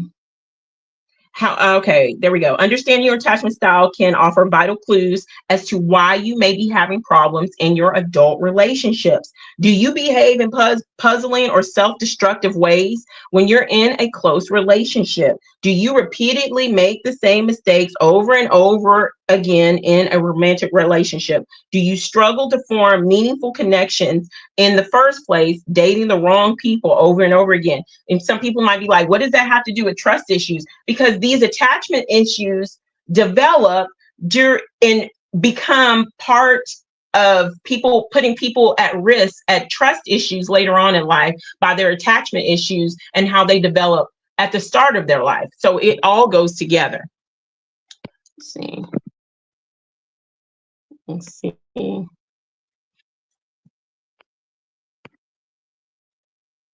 want to be treated the simple as that. Okay, I'm so behind, but oh well.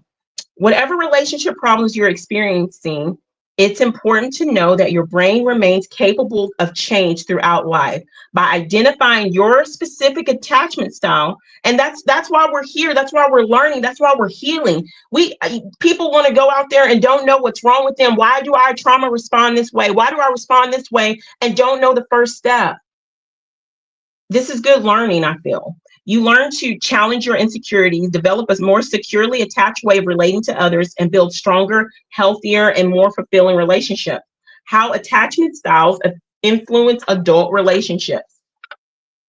Attachment styles are characterized by your behavior within a relationship, especially when that relationship is threatened. For example, someone with a secure attachment style may be able to share their feelings openly and seek support when faced with relationship problems. If you have an insecure attachment style, on the other hand, so if you're secure and you're openly, I feel this way, da da da da.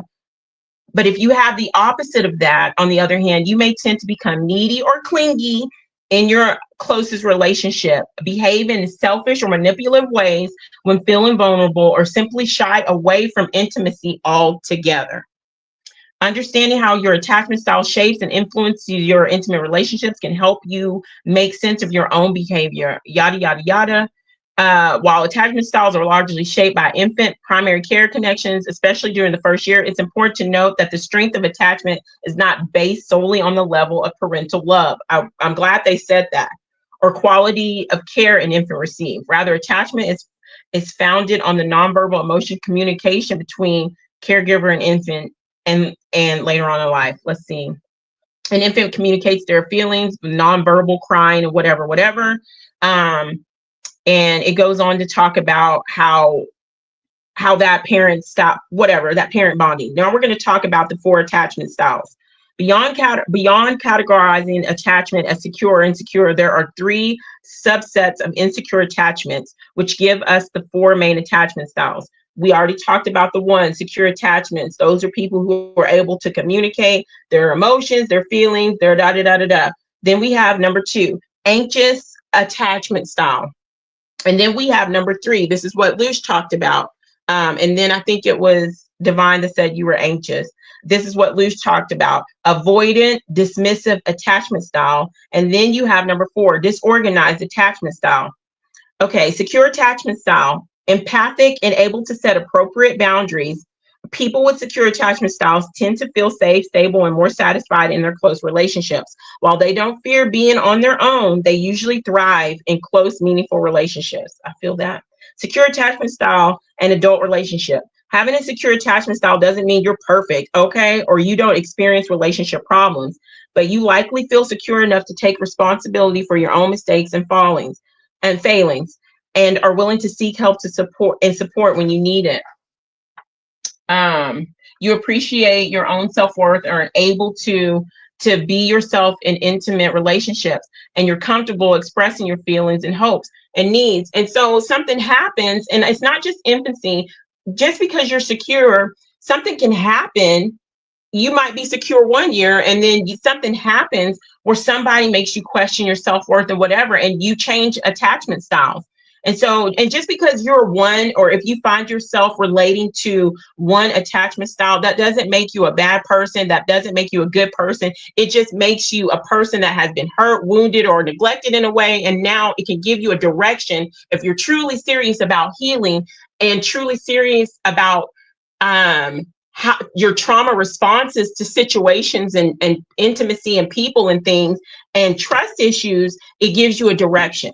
So anyway, you find satisfaction in being with others, openly seek support and comfort from your partner, but don't get overly anxious when the 2 of you are apart. You're similarly happy for your partner to rely on you for support. You're able to maintain your emotional balance and seek healthy ways to manage conflict in a close relationship. When faced with disappointment, setbacks, or misfortune in your relationship, as well as other parts of your life, you're resilient enough to bounce back. Primary, let's see. Of course, no parent is perfect. So we're going to go on. We're going to go to the next attachment style. People with anxious attachment style, also known as anxious preoccupied, or tend to be overly needy. As this label suggests, people with this attachment style are often anxious and uncertain, lacking in self-esteem. They crave emotional intimacy, but worry that others don't want to be with them. Anxious attachment style in adult relationships. If you have anxious attachment style, you may be embarrassed about being too clingy or your constant need for love and attention, or you may feel worn down by fear and anxiety about whether your partner truly, really loves you. And that can develop because of trust issues later on in life. You know, you want to be in a relationship and crave feelings of closeness and intimacy with your significant other, but you struggle to feel that you can trust or fully rely on your partner. Okay, attachment style. Okay. See, there we go. This thing was printed out really weird. Being in an intimate relationship tends to take over your life and you become overly fixated on the other person. You may find it difficult to observe boundaries, viewing space between you as a threat, something that can provoke panic, anger, or fear that your partner no longer wants you. A lot of your sense of self-worth rests on how you feel you're being treated in the relationship, and you tend to overreact to any perceived threats to the relationship. You feel anxious or jealous when away from your partner and may use guilt, controlling behaviors, or other manipulative tactics to keep them close. I'm not saying that's good or bad. That's a trauma response. You need constant reassurance and lots of attention from your partner. Others may criticize you for being too needy or clingy, and you may struggle to maintain close relationships. Number 3, the avoidant dismissive attachment style. Let me get some of this out the way. Need heat. Oh, D-Dub. Much love and thank you so much for your energy. I'm not even joking. Thank you.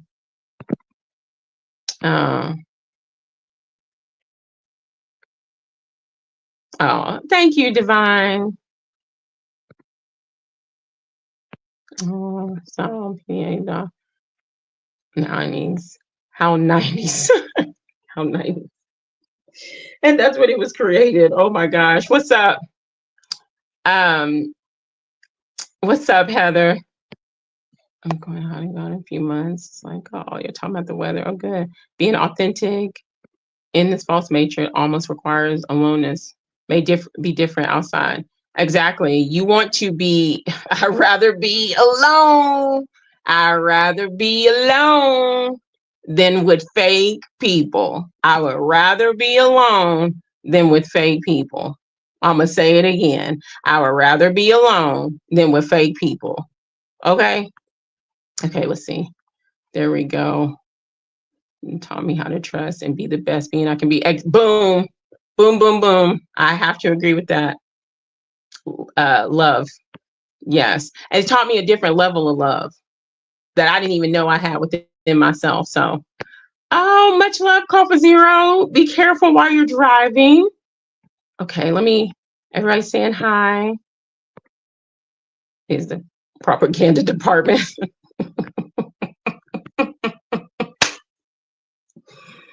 I might be there right there with you, D-Dub. I might be there right with you.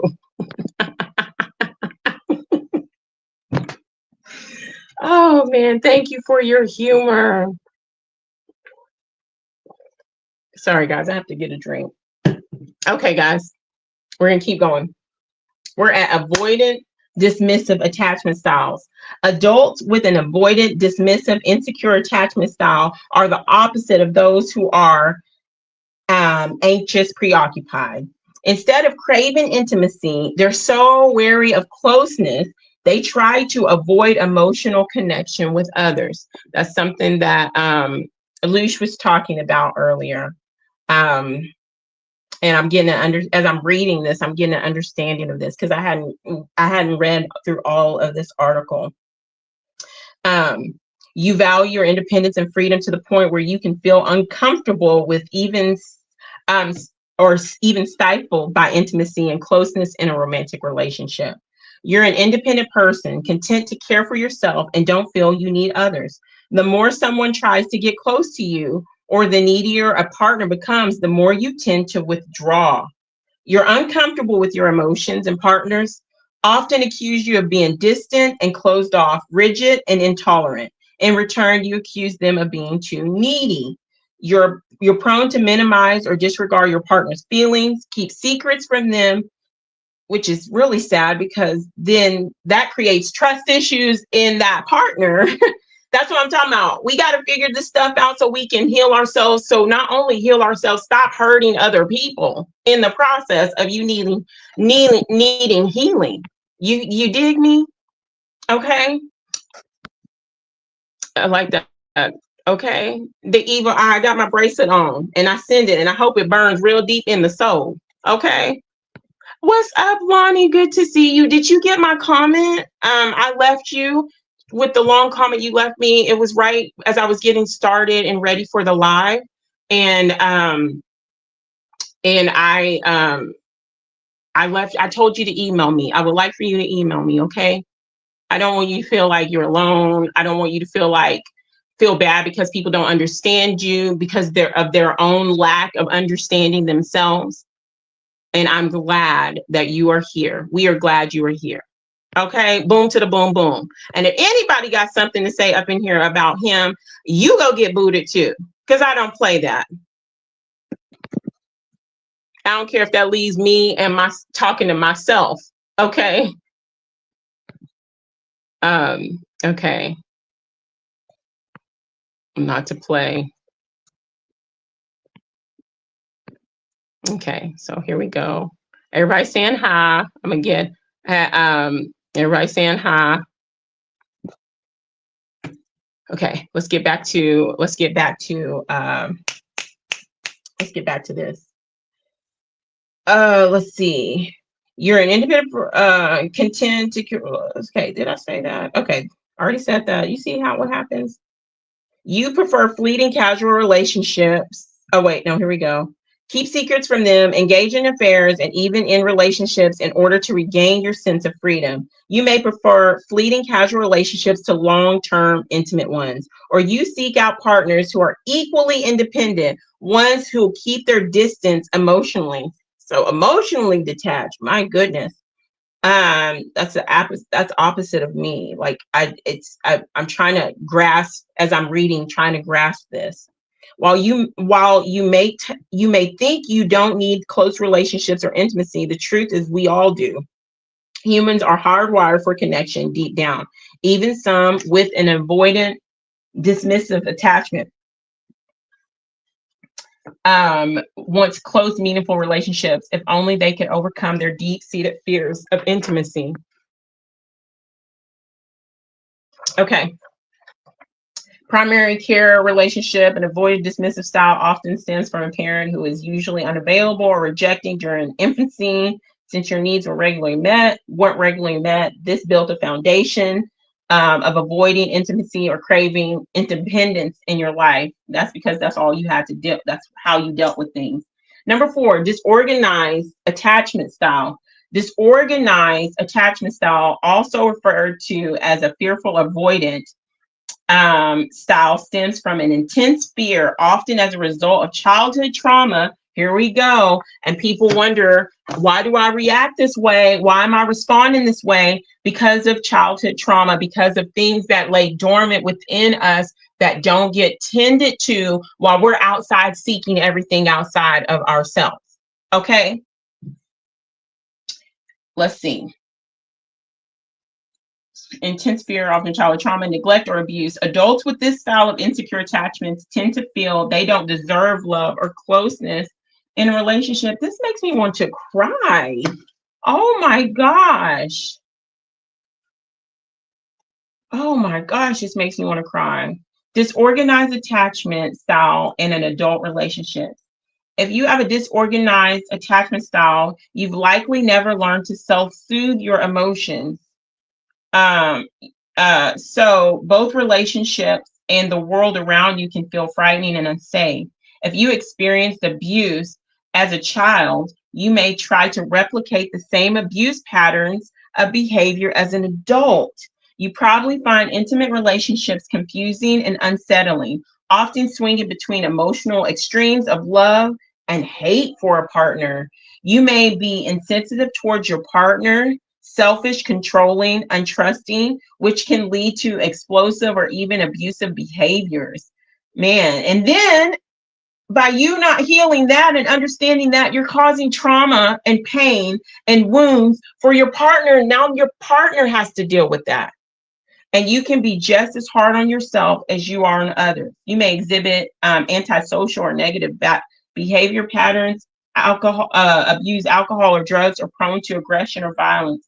Others may despair at your refusal to take responsibility for your actions. While you crave the security and safety of a meaningful, intimate relationship, you also feel unworthy of love and terrified of getting hurt again.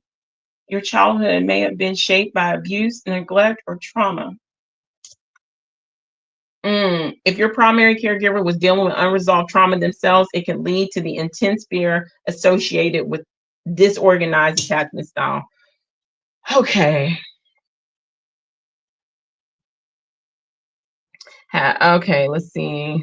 Tips if you have any of these. Okay, let me see. Causes of insecure attachment styles. There are many reasons. Why even a loving, consistent parent may not be successful at creating a secure attachment bond with an infant. The cause of your insecure attachment bond can include having a young or inexperienced caregiver, lacking in the necessity parenting skills.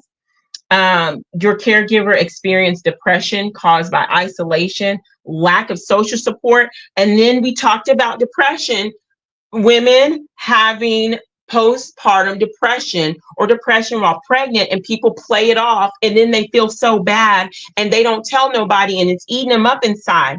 All this stuff plays within itself. Lack of social support or hormonal problems, for example, forcing them to withdraw from the caregiving role. Your primary caregiver's addiction to alcohol or other drugs may have reduced their ability to accurately interpret or respond to your physical, emotional needs.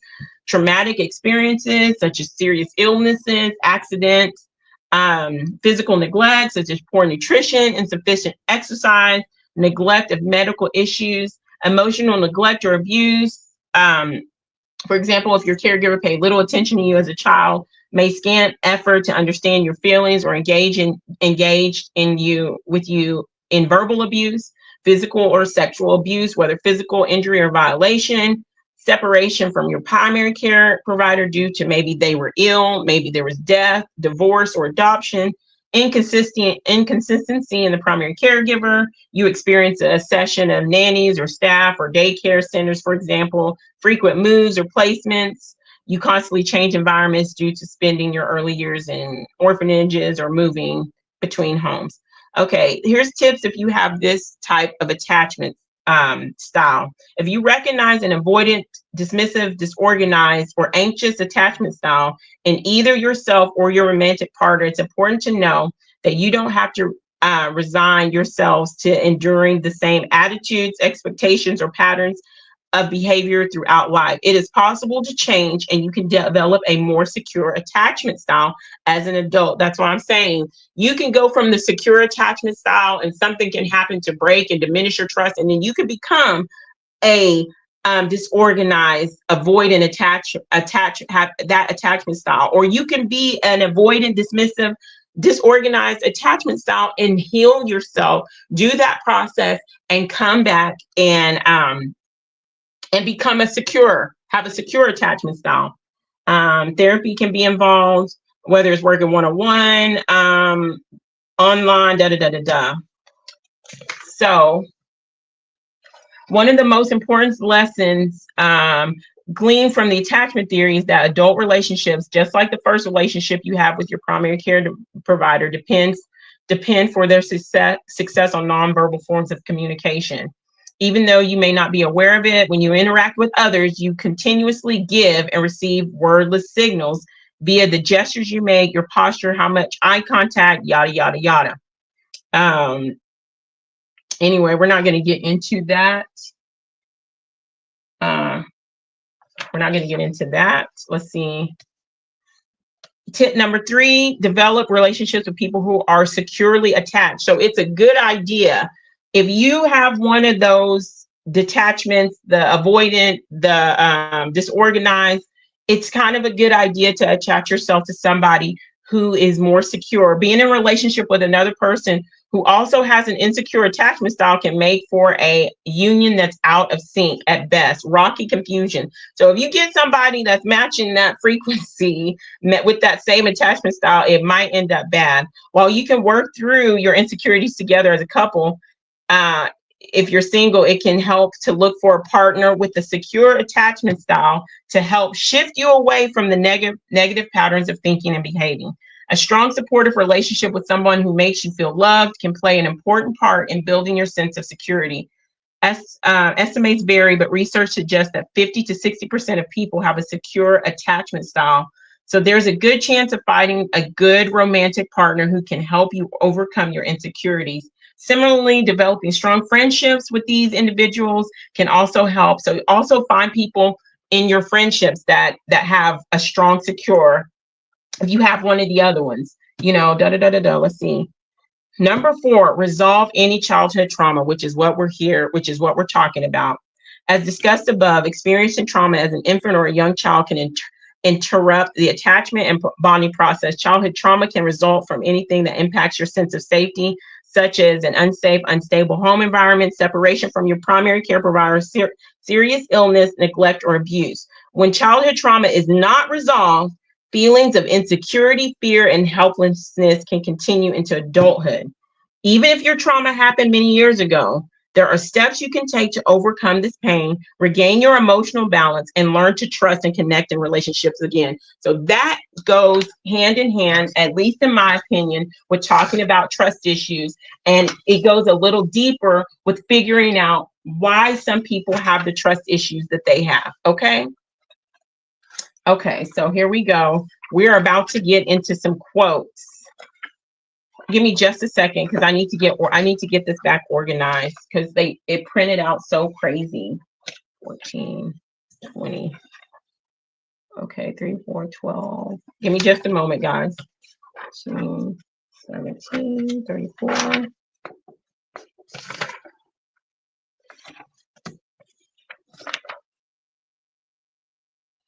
Okay. Okay, here we go.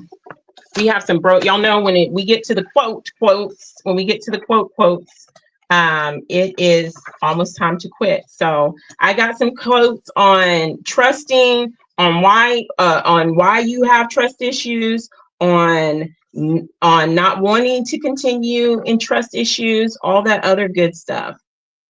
Oh man, this is so unorganized. Okay, anyway, here we go, guys. Let me catch up on these. Okay. Yeah, that helps. Let's see. Still programming. Yes, straight to mama skin to skin.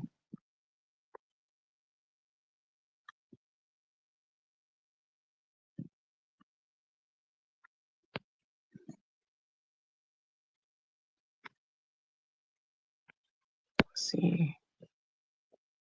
2 birds pass off. Deliver myself. Too slow. Okay. Wow. Okay, guys, I'm gonna fly through these.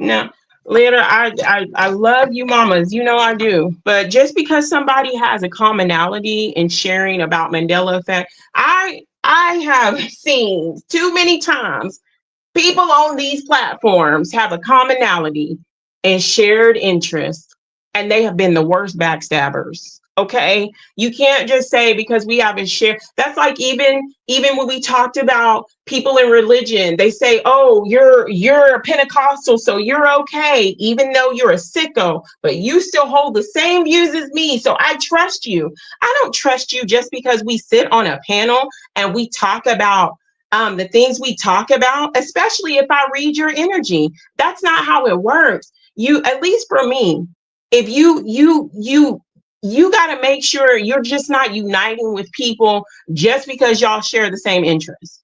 Okay? Because then people will unite with people and they won't hear themselves when there's red flags about those people. And those are the same people that stab you in the back, the same people that will be cheering you on in a chat and then go laugh at you in another chat. Oh, I see y'all. I just don't say nothing. And y'all wrong. Y'all are all wrong. Who, and if it's stirring in your spirit, then I'm talking to you. Can sit in somebody's face and laugh and be like, you're the greatest, and then be in somebody else's chat talking about them and not defending them.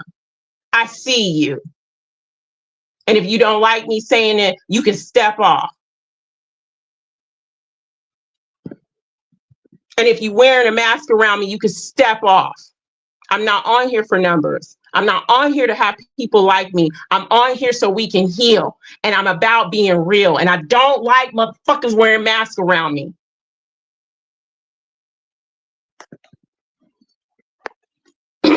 Excuse me.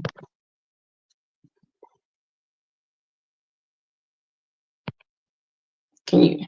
And see, Lonnie, that's where we go in and we talk about trusting ourselves first. And I feel, in my opinion, once you start trusting yourself, you'll be able maybe to reach out a hand. But I know how it feels, Lonnie. I know how it feels.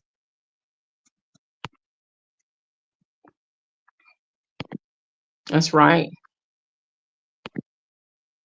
If I get hurt, I change my see. But see, and you're having a trauma response, you know? It's okay. And that's why we're here, to dig up those things, to dig up those things. What's up, Tommy? Good to see you. Towards relating to secure attachment. And I think that that would be best, just like that article said. If you are seeking a relationship, even in friendship, if you're seeking, you have one of those attachments, it's better for you to to have your partner be a secure attachment style. And being in a relationship, and they think they need to be in a relationship because they're not comfortable, in my opinion, with themselves. Speaking from experience in times past, long ago, you know. Okay, everybody's saying hi. I'm gonna skip past some comments.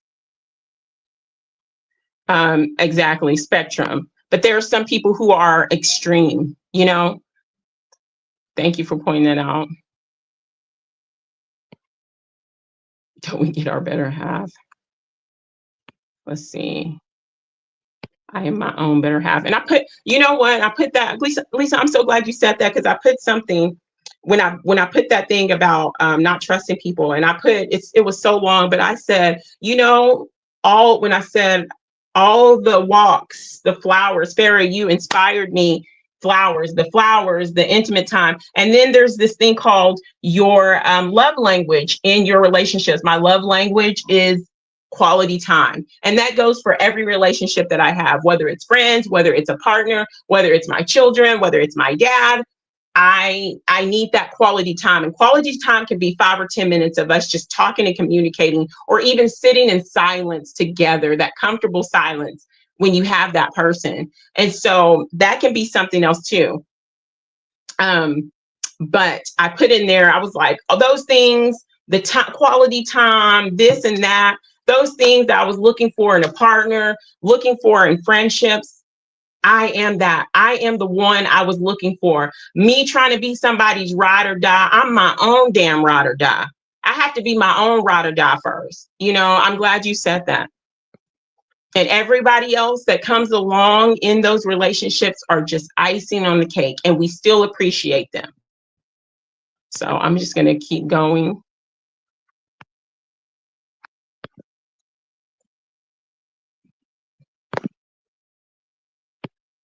Let's see. Absolutely. Hurt people, hurt people. Oh, Lonnie, it's okay.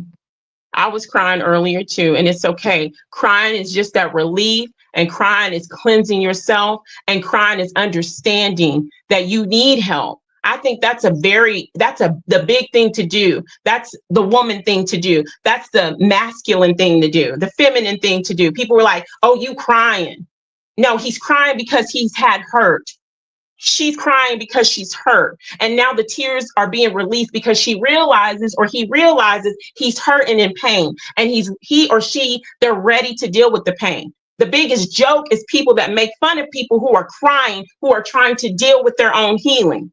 And the people that are laughing aren't looking at themselves and looking at the things and the trauma responses that they're doing and how they're lacking. So you go right ahead. This is a safe space, Lonnie. We got you, boo-boo.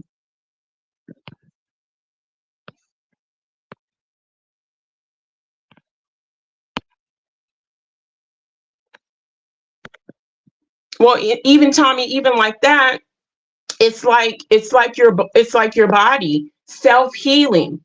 You don't go outside. When you get a cut outside, you don't tell your friend, I need you to help me, your body to help me heal my body. Do you do that? If you have a broken leg, are you go to your friend, your mama, your man, your woman, and say, help me heal my leg? No, you put it up. You realize the wound. You treat the wound how it needs to be treated, and it begins to heal on its own. Your own body. You heal your own body, outside and inside. And people who've had broken legs, broken arms, arthritis, whatever, yes, it's healed, but sometimes the pain comes and goes. But you heal yourself for yourself. Just like if I break my finger, I set it, get it set, and it heals on its own. It's the same with internal us. But what do I know?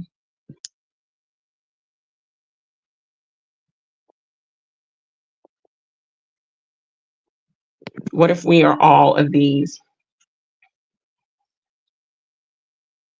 You could be.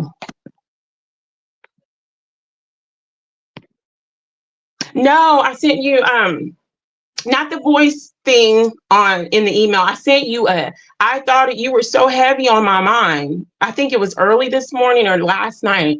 I sent you an email. It was a quick one. You know, I was like, I'm just checking on you because you were so heavy on my mind. And the fact that you're here today, boom. Like, if you look, you'll see it was either late last night or I sent it this morning. I can't remember. Lack of sleep is playing on me. That's right.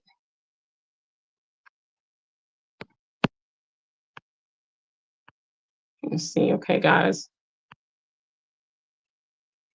What was so abused? We actually have to show her love and explain this is how it looked. That's so sad. That's so sad. To be so abused and disconnected from the true essence and energy of love that you don't even know how to receive it, let alone give it. We need more healing. People want to talk and do battle outside of themselves, but they haven't faced themselves. And then they go on to create other people or get into attachments and create trauma and hurt for other people.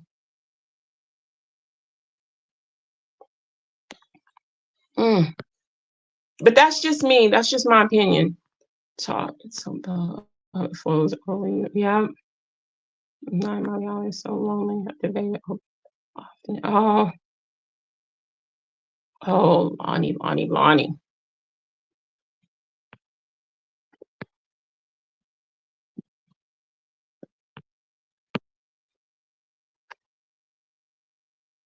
Okay.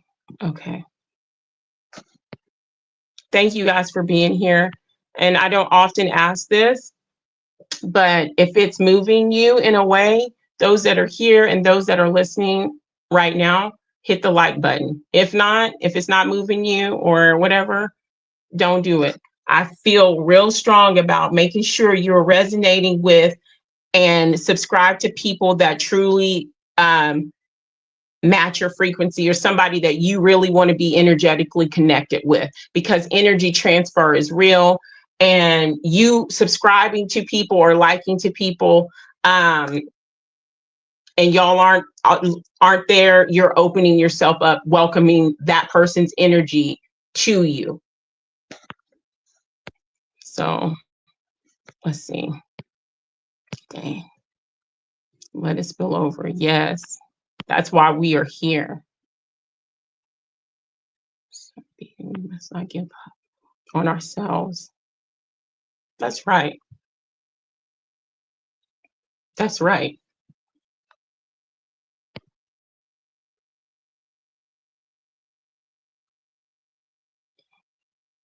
Mm. That's why we're here. That's why we're here.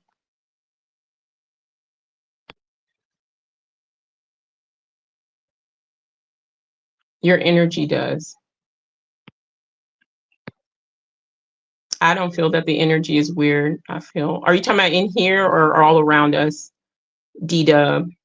Because around outside of here, I do feel that it's really kind of weird. No doubt. Okay.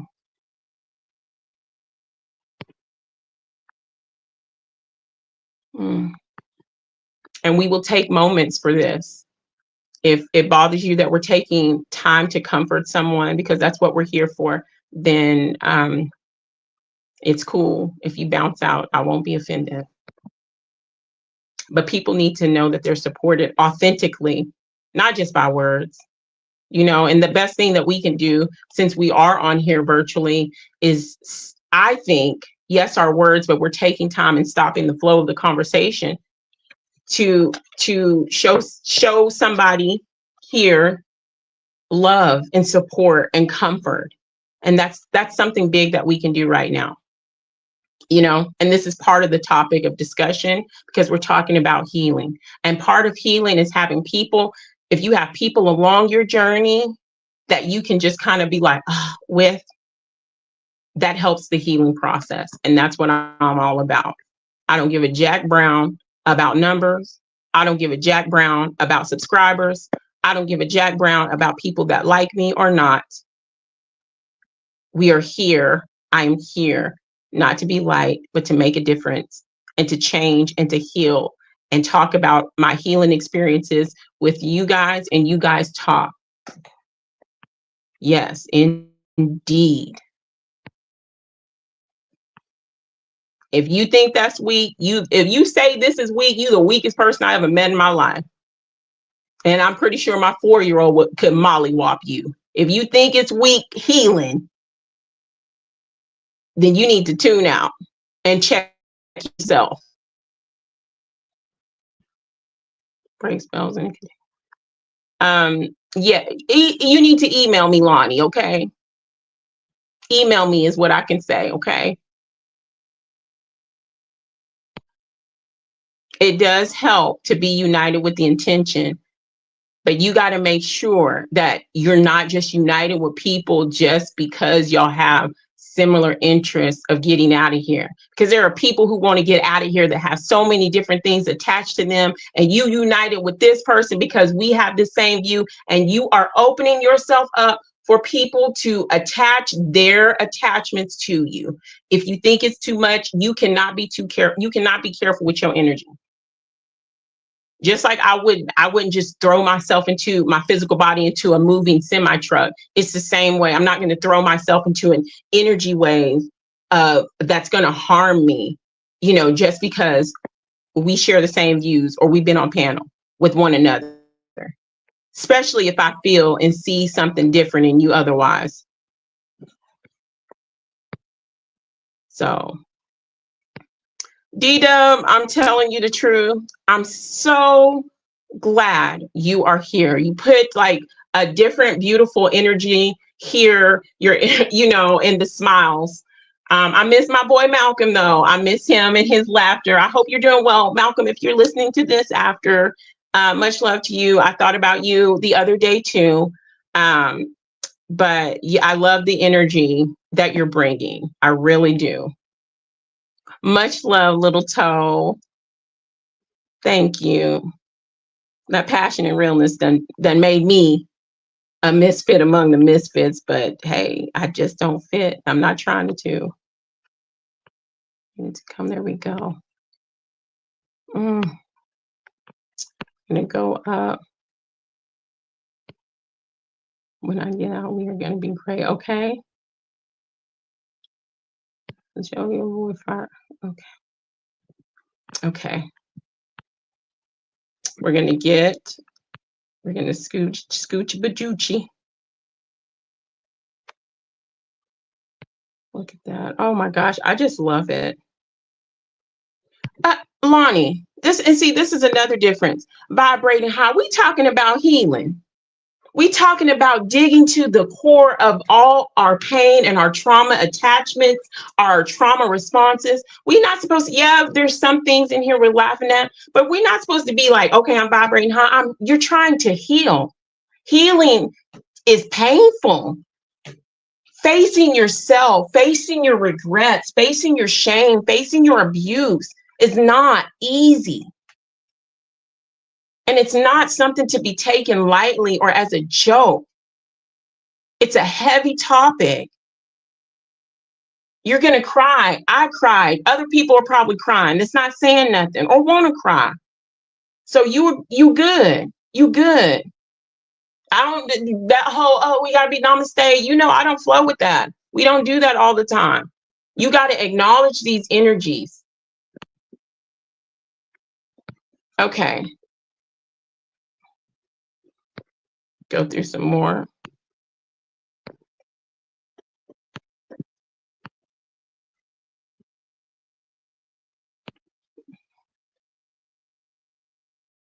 Oh, I really appreciate this moment, guys, and I'm taking it in. I am taking this moment in for my own healing. I am taking this moment in.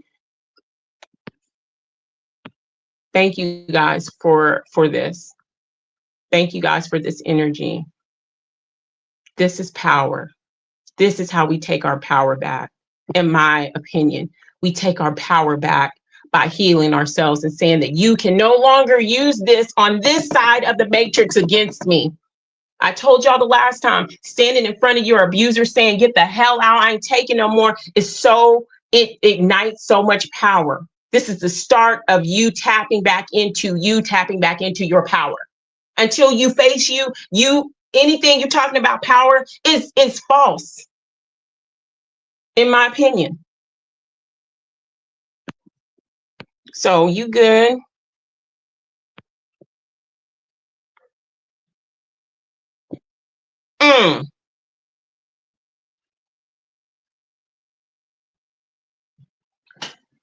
Let me take a drink and go back to the comments before go back to this before I continue. Okay, so we are starting the quotes. These are all out of order because this printed so bad. Okay. It's hard to trust somebody when the one person you completely opened up to is the person who later completely betrayed you. Okay, right? Boom. Target, boom. Target, boom. Target, boom. As we get older, we don't lose friends. We just find out who the real ones are. Okay. You be like, all these people I lost. No, you found the true ones. And if it's only one, you found the true one. And if you don't have any, you found your true friend, which is yourself. This is my quote right here. Better to have an enemy who slaps you in the face than a friend who stabbed you in the back. That's what I'm talking about. These people on these YouTube streets.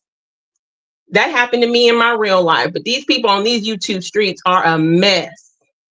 You smiling in somebody's face and stabbing a disloyal dagger in their backs. Loyalty is also earned with me. And if I see you being disloyal to somebody that I love and I'm loyal to, woo, I see the kind of person you are. And it don't sit well with me. It's funny how sometimes the people you take a bullet for are the ones behind the trigger. I have a short on that. Breaking someone's trust is like crumpling up a perfect piece of paper. You can smooth it over, but it's never going to be the same again. The saddest thing about betrayal is that it never comes from your enemies. Friends are supposed to be there for you when you cry, not the reason you cry. It's hard to tell who has your back from who has it long enough just to stab you in the back. That's from Nicole Richie. It's hard to tell who has your back from who has it long enough just to stab you in it. So some people may say, I got your back. You're the best. You're the greatest. You're the greatest. And then a few weeks, a few years, a few months later, they stabbing you in the back. I'd rather you say you can't stand me. You hate me. And I know there's people who don't like me. And they make it known that they don't like me. I got so much respect for them people than the people that smile in my face. And I guess let me shut up. I reward loyalty with loyalty and disloyalty with distance. I trusted you, but now your words mean nothing because your actions spoke the truth. Let me go through here. Thank you so much. We need places like this and voices like, oh, thank you, D-Dub. And we need energy like yours. And we need love and kindness and support and strength like all you guys in here. Okay. It is a battle, Luce. It is a battle.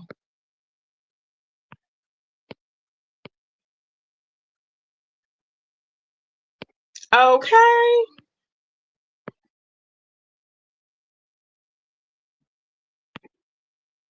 Okay, I'm trying to go through a few comments. And I'm trying to debate on if it's my place to say something right now. Sometimes my mouth gets me in trouble. But we're just going to keep going. We're going to keep going. Uh-oh. All right. I have a book of quotes. I have a folder of quotes. I love quotes. Is this once a snake, always a snake? Respect issues. Okay. Okay. Let me keep going. The worst pain in the world goes beyond physical, even further beyond any other emotional pain can feel. It is in the betrayal of a friend. Woo. Were they really a friend? A friend's betrayal can break your heart more than love. Betrayal brings up a lot of emotions for me. When I put my trust in someone, I expect them to honor that trust. I just don't throw my trust around like it's nothing. And you probably don't either. But even then, I have a hard time putting my trust in people who I don't know at all. Perhaps you feel differently, but I don't readily tell classmates or coworkers or gym buddies about my personal life or share secrets with them until I know them better. Until when I can call them friends. That's what I'm talking about. You throwing your trust out, throwing that out. They got to earn it. Being betrayed by just anyone is hard, but when you've been betrayed by someone you thought was your best friend or friend, it changes you. Rather than continuing to be trusting person everyone knows, you might start hiding things from people or becoming more closed off.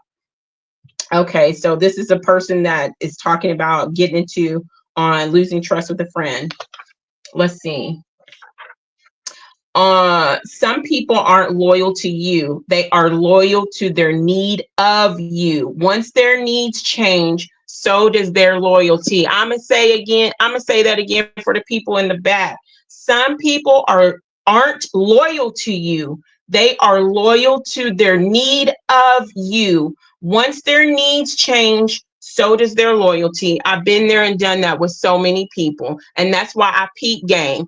That's another reason why, Lisa, I'm glad. I think we talked about this, Farah, we talked about this, where you peak, it helps you peak game when you've been wounded and hurt so much and people try to mask who they truly are, whether it's energetically energetically virtually here or in your real life. It helps you peak game on people that try to pull it on you, that don't know the struggle, don't know how you've been hurt, don't know how you've been betrayed, don't know that you've been looking at every single person that has betrayed you and you studied them, and so you look for the first signs even when you try to hide it. So they try to pull the wool over people's eyes, but they don't understand that game recognized game. I peep you. I peep you because I've been stabbed in the back by people who wear masks just like you. Okay? My gosh, my battery's at 15%, guys. We got to get this going, okay? Okay. Okay. Forgive yourself for the blindness that let others betray you. Sometimes a good heart doesn't see the bad. We need to forgive ourselves for trying to see the best in people, and they take advantage of that. Okay.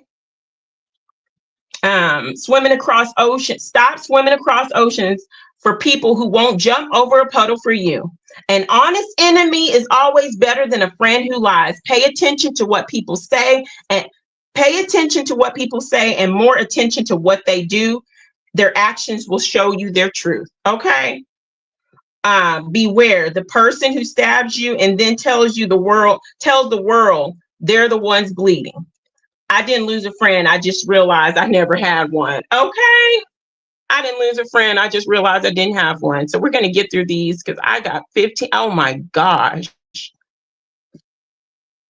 Let me see if I put my charger in. I'm going to need y'all's help. Does this sound different? Does my sound different? I'm going to have to go all the way to the new comment.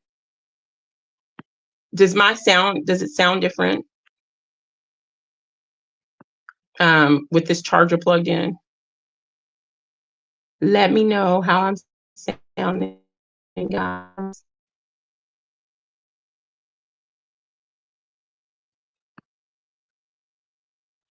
Does it sound bad or raspy? Okay, I'm not getting anything, so maybe it sounds good. Okay, good. Thank you. Thank you, Farah. Thank you, mamas. Okay. Yes, Sun Kids, you can see through it. Their fake friendliness. Some are so two-faced. Okay, get out my face. And I don't care who don't like it. If you being two-faced to me, and if I see you and I use the way that my intuitive way, and I use the way that I see my intuition on a physical representation, and if things are jumping out at me, okay, never make someone a priority when all you are to them is an option. Yes, by Maya Angelou. Much. Oh, I love it. Boom. You are stronger than you think. Keep going and prove it to yourself. I love it. Speak to yourself while you speak to those you love and value. I love it. I love it. I love it. A friend in need is a friend indeed. Okay. I think I got through all the comments, guys. Oh, I think I got it. Okay. Okay. Yay, yay, yay. Okay. So here we go. We're never so valuable than when we trust someone.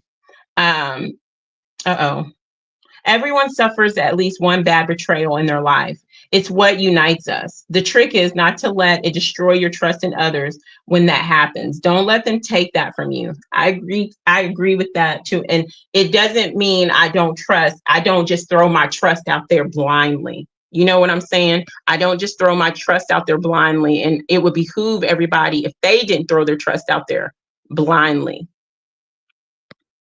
Let's see. Respect. Okay. Here we go. I'm all behind. Look at that. I'm back up here. Okay. There we go.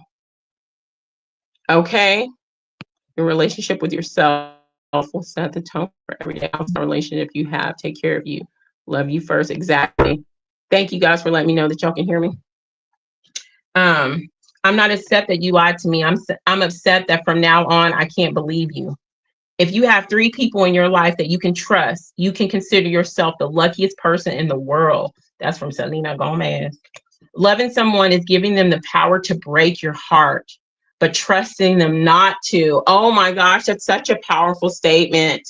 Loving someone is giving them the power to break your heart, but trusting them not to. I trust no one. Okay. Trust is a fragile thing, easy to break, easy to lose, and one of the hardest things to get back. Boom.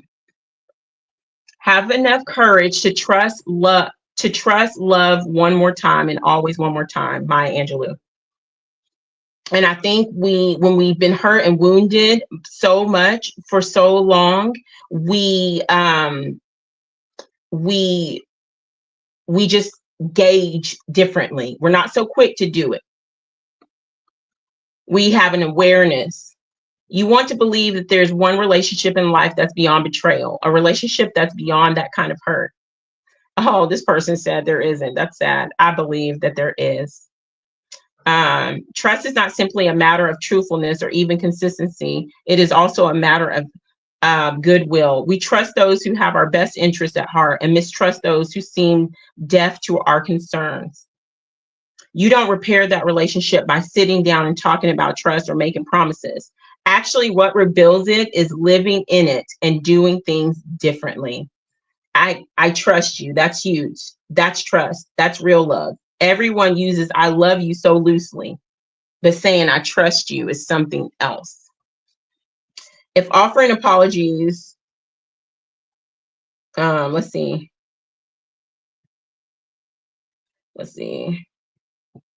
It's hard to trust when all you have from the past is evidence of why you shouldn't. Woo, I agree to that. I live that. Keep your promises and be consistent. Be the kind of person others can trust. Trust is hard to come by. That's why my circle is small and tight. I'm kind of funny about making new friends. Oh, that's from Eminem. Okay, I feel you. I feel you, Marshall Mathers. Be all in or get out. There's no halfway. That's how I am. You be all in with me, or you can get out. There ain't no halfway. Don't halfway with me. Let me go through this. Thank you for all. Pause. All much love here. Much love. Thank you. Your energy announces yourself before you even speak. Thank you. That's my favorite. Oh. Keep going. Please don't quit on you. Oh, that's right. Keep going. I love that. I love that. That's so inspirational. That's so inspirational. It's good to trust others, but not to do so is much better. Trust is the rare and priceless treasure that wins us the affection. Oh no, I don't like that. I sure didn't see that. No, we go delete that, erase that. Let's see. Trusting you is my decision. Proving me right is your choice. I'm going to say that again. Trusting you is my decision. Proving me right is your choice. Trust is not the same as faith. A friend is someone you trust. Putting faith in anyone is a mistake. That's from Christopher Hitchens. Man, I know he's been hurt. I got trust issues because people got lying issues. Okay. I like that one. I got trust issues because people got lying issues. People got masking issues. People got backstabbing issues. That's why I got trust issues. People don't know how to be authentic issues. Okay. Trust is earned when actions meet words. I like that one. Without communication, there is no relationship. Without respect, there is no love. Without trust, there's no reason to continue. Trust is the glue of life. It's the most essential ingredient in effective communication. It's the foundational principle that holds all relationships. I like that. The worst thing about being lied to is knowing you are not worth the truth. Oh my gosh.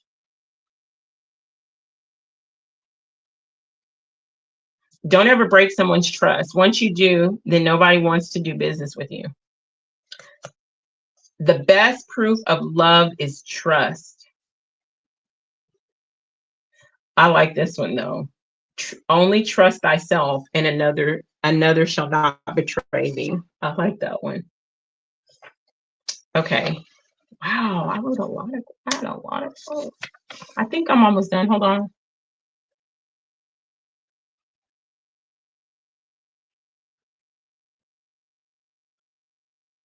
Okay. Okay, sometime. Okay. I'm almost finished, guys.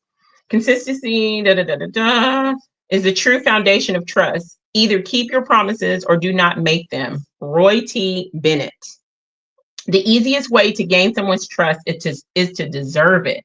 This should be pretty easy, assuming you're just being you and being real. Minimal effort too. That I have to agree with that.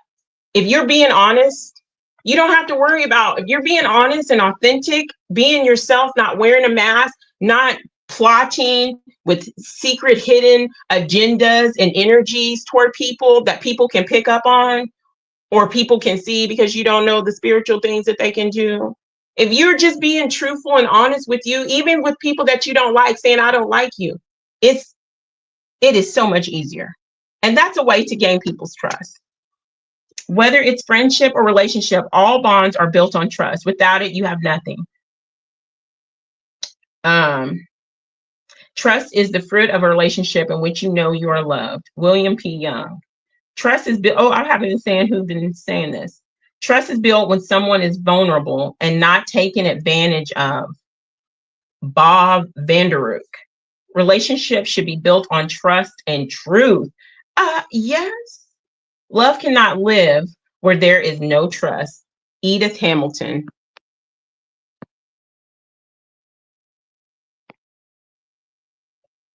Okay, guys, we're almost finished. In a relationship, trust is more important than love. It will enhance your love. When you can trust the person that you love, it will enhance it. When an individual trusts another sufficiently to expose their true self, the deepest fears, the hidden desires, a powerful intimacy is born. I have to agree with that.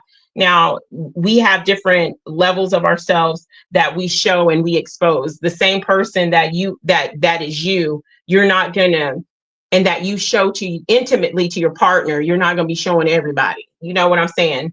Being authentically you in these relationships. And so when you have somebody where you can be truly you and comfortable in you, it's more intimate. And I love that. I love that quote. I'm gonna put a star by that. I don't trust people who don't love themselves and tell me I love you. There is an African saying which is, be careful when a naked person offers you a shirt. Oh my gosh, I've never heard of that one before. And I love Maya Angelou. That is from Maya Angelou. I don't trust people who don't love themselves and tell me I love you. There's an African saying which is, be careful when a naked person offers you a shirt. Let's see. After all, trust is greater than love, and to truly trust another human being is rare. Love can exist without trust, but trust cannot exist without love. Sammy Sutton. Trust is like placing a blade. Oh my gosh. Trust is like placing a blade in someone's hand and setting the very point to your heart. And you're trusting the person not to stab you in your chest. Wow. I trust you is better than I love you, because you may not always trust the person you love. Woo!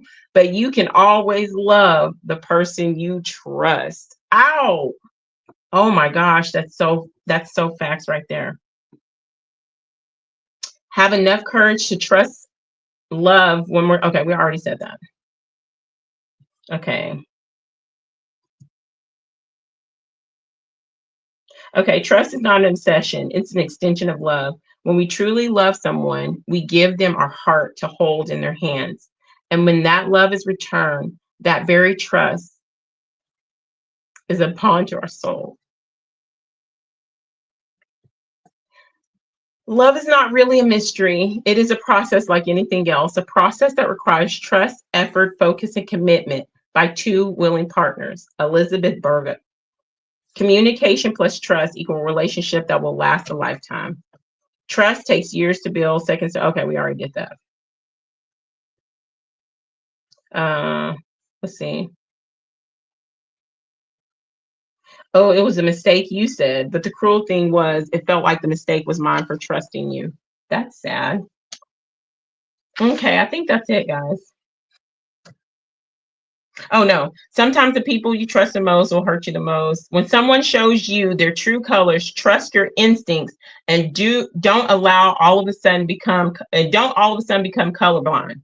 For there to be betrayal, there would have to have been trust first. Okay, there we go. Let's see. Oh, I like this one. This is encouraging. Instead of saying I'm damaged, I'm broken, I have trust, as you say, I'm healing, I'm rediscovering myself, I'm starting over. Okay, let's see. Okay, I think that's it, guys. All those people who are here, thank you so much. We're going to go through the last bit of these comments. Let's see, this topic. Uh-oh. On the perfect time. Wow, thank you, Sunkiss. Oh, I love you too, girly. I love you too, girly. Let's see. If the word love is used too much or too loose, then say, I value you. In my mind, they go to, exactly. I value you. I see you. You taught me something different. I value you. I appreciate you. And I see you.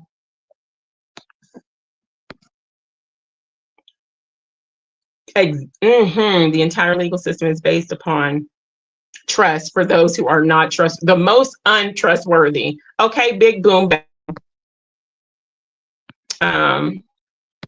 This is an awesome group. Thank you for allowing me to be part of. Oh no, my phone is frozen again. Okay, part of the group. I appreciate that. Oh, heart out. I appreciate you for creating a safe space for me. It's a safe space for us all. Trusting yourself is the first key. You have to know your ethics and know what lines you won't cross. Then you trust yourself and it can extend to others. Exactly. That is great, little toe. And that goes, oh my gosh, that goes with trusting and creating healthy boundaries for yourself, which is all part of self-love. And what do we say? Self-love is the best love. Make sure you're overflowing in yours. Big. Oh, I love that, little toe. I'm going to start that one. I love the person. I trust me. Oh, that way. Yes, indeed. Yes. Okay. Oh, my audio deck for this time. Okay. Let me unplug this for right now. Okay. We're about to get off anyway, so my battery can just die. I'll see you too. All right, guys. Thank you, guys. Thank you, Call for Zero, for being here. Be safe in your travels. Much love, everybody. Thank you guys for spending 3 hours. Wow, I did a 3-hour stream. I have 2 3-hour streams on here. What is going on with Sunkiss? 3-hour streams. Sit down, girl. Sit down. 3 hours. My gosh. I'm sorry. Wow, I'm proud of myself. I'm looking at myself. Wow, 3 hours? That's a lot for me. Even though I love the talking, yeah, that's a lot for me. Much love, Sunkiss. Oh, much love to you, Luge. Check your email, please, Lonnie. Check that that comment and email me, okay? And I mean that. I say what I mean and I mean what I say. If I didn't want you to email me, or if I know I couldn't be there or check on you, I would never say it. I don't ever say what I don't. Not saying I don't ever say, but when it comes to stuff like that, I say what I mean and I mean what I say. I'm not perfect. I don't want to be up here like I'm saying I'm so perfect and da da da da da. But when it comes to matters like that, I mean what I say. So no pressure though. Okay, everybody saying good night. Good night, Little Toe, Lonnie, Greg, Farah, Lisa, Oh my gosh, Laura Chickadee, I'm so glad to see you. Lush, that way, I'm trying to think of everybody, anybody that was watching in the shadows, showing love and support. Thank you so very, Lera, I'm trying to think, those that are watching in the shadows that show support in that way. I was a shadow watcher and I'm still a shadow watcher in so many ways, but you hit the like button or you share or you whatever, you just show appreciation, even if it's for 5 seconds. I appreciate you. I see you. And I'm so grateful for you all until we meet again. Oh, tomorrow, not tomorrow, Sunday. I am going to be doing, we are going to continue to do the little Sunday coffee chats with Sunkiss. And I think Sunday we're going to talk about energy attachments and how real that is, because I think that that's a problem that's happening and something I've had to work on and continuously work on, people's energy attachments. So we might get into that, or we might get into another article. It's a toss up, but that's going to be happening Sunday at 10:45 a.m. Central. And so, Canada, we see it. We see you, Canada. I didn't know that's where you were from. Anyway, and so look out for that. I'm also going to be premiering, hopefully next week, that you can't, one of those videos, either You Can't Run From You or something else. I'm going to premiere it. So look for that next week. Also, I have posts coming out next week. And look for Thankful Thursdays. And of course, once again, next week, next Friday. And either we're going to still talk about trust issues or we're going to go into something else. So y'all have a beautiful rest of your evening, rest of your Friday. I am going to have a great weekend. Tomorrow, I'm taking myself out on a date because it's been a hard week and I need to show myself some self-love and self-care, self-appreciation. So I'm going to take myself out after I do a whole bunch of errands, and I'm going to go to my favorite restaurant. I'm gonna go spend some time walking in the park, even though it's cold. I'm so glad you're here. I'm really D-Dub, okay. And so I highly recommend that you guys show yourself some self-love, self-care, and whatever is best for you. All right, until we meet again, thank you guys for being here. Much love.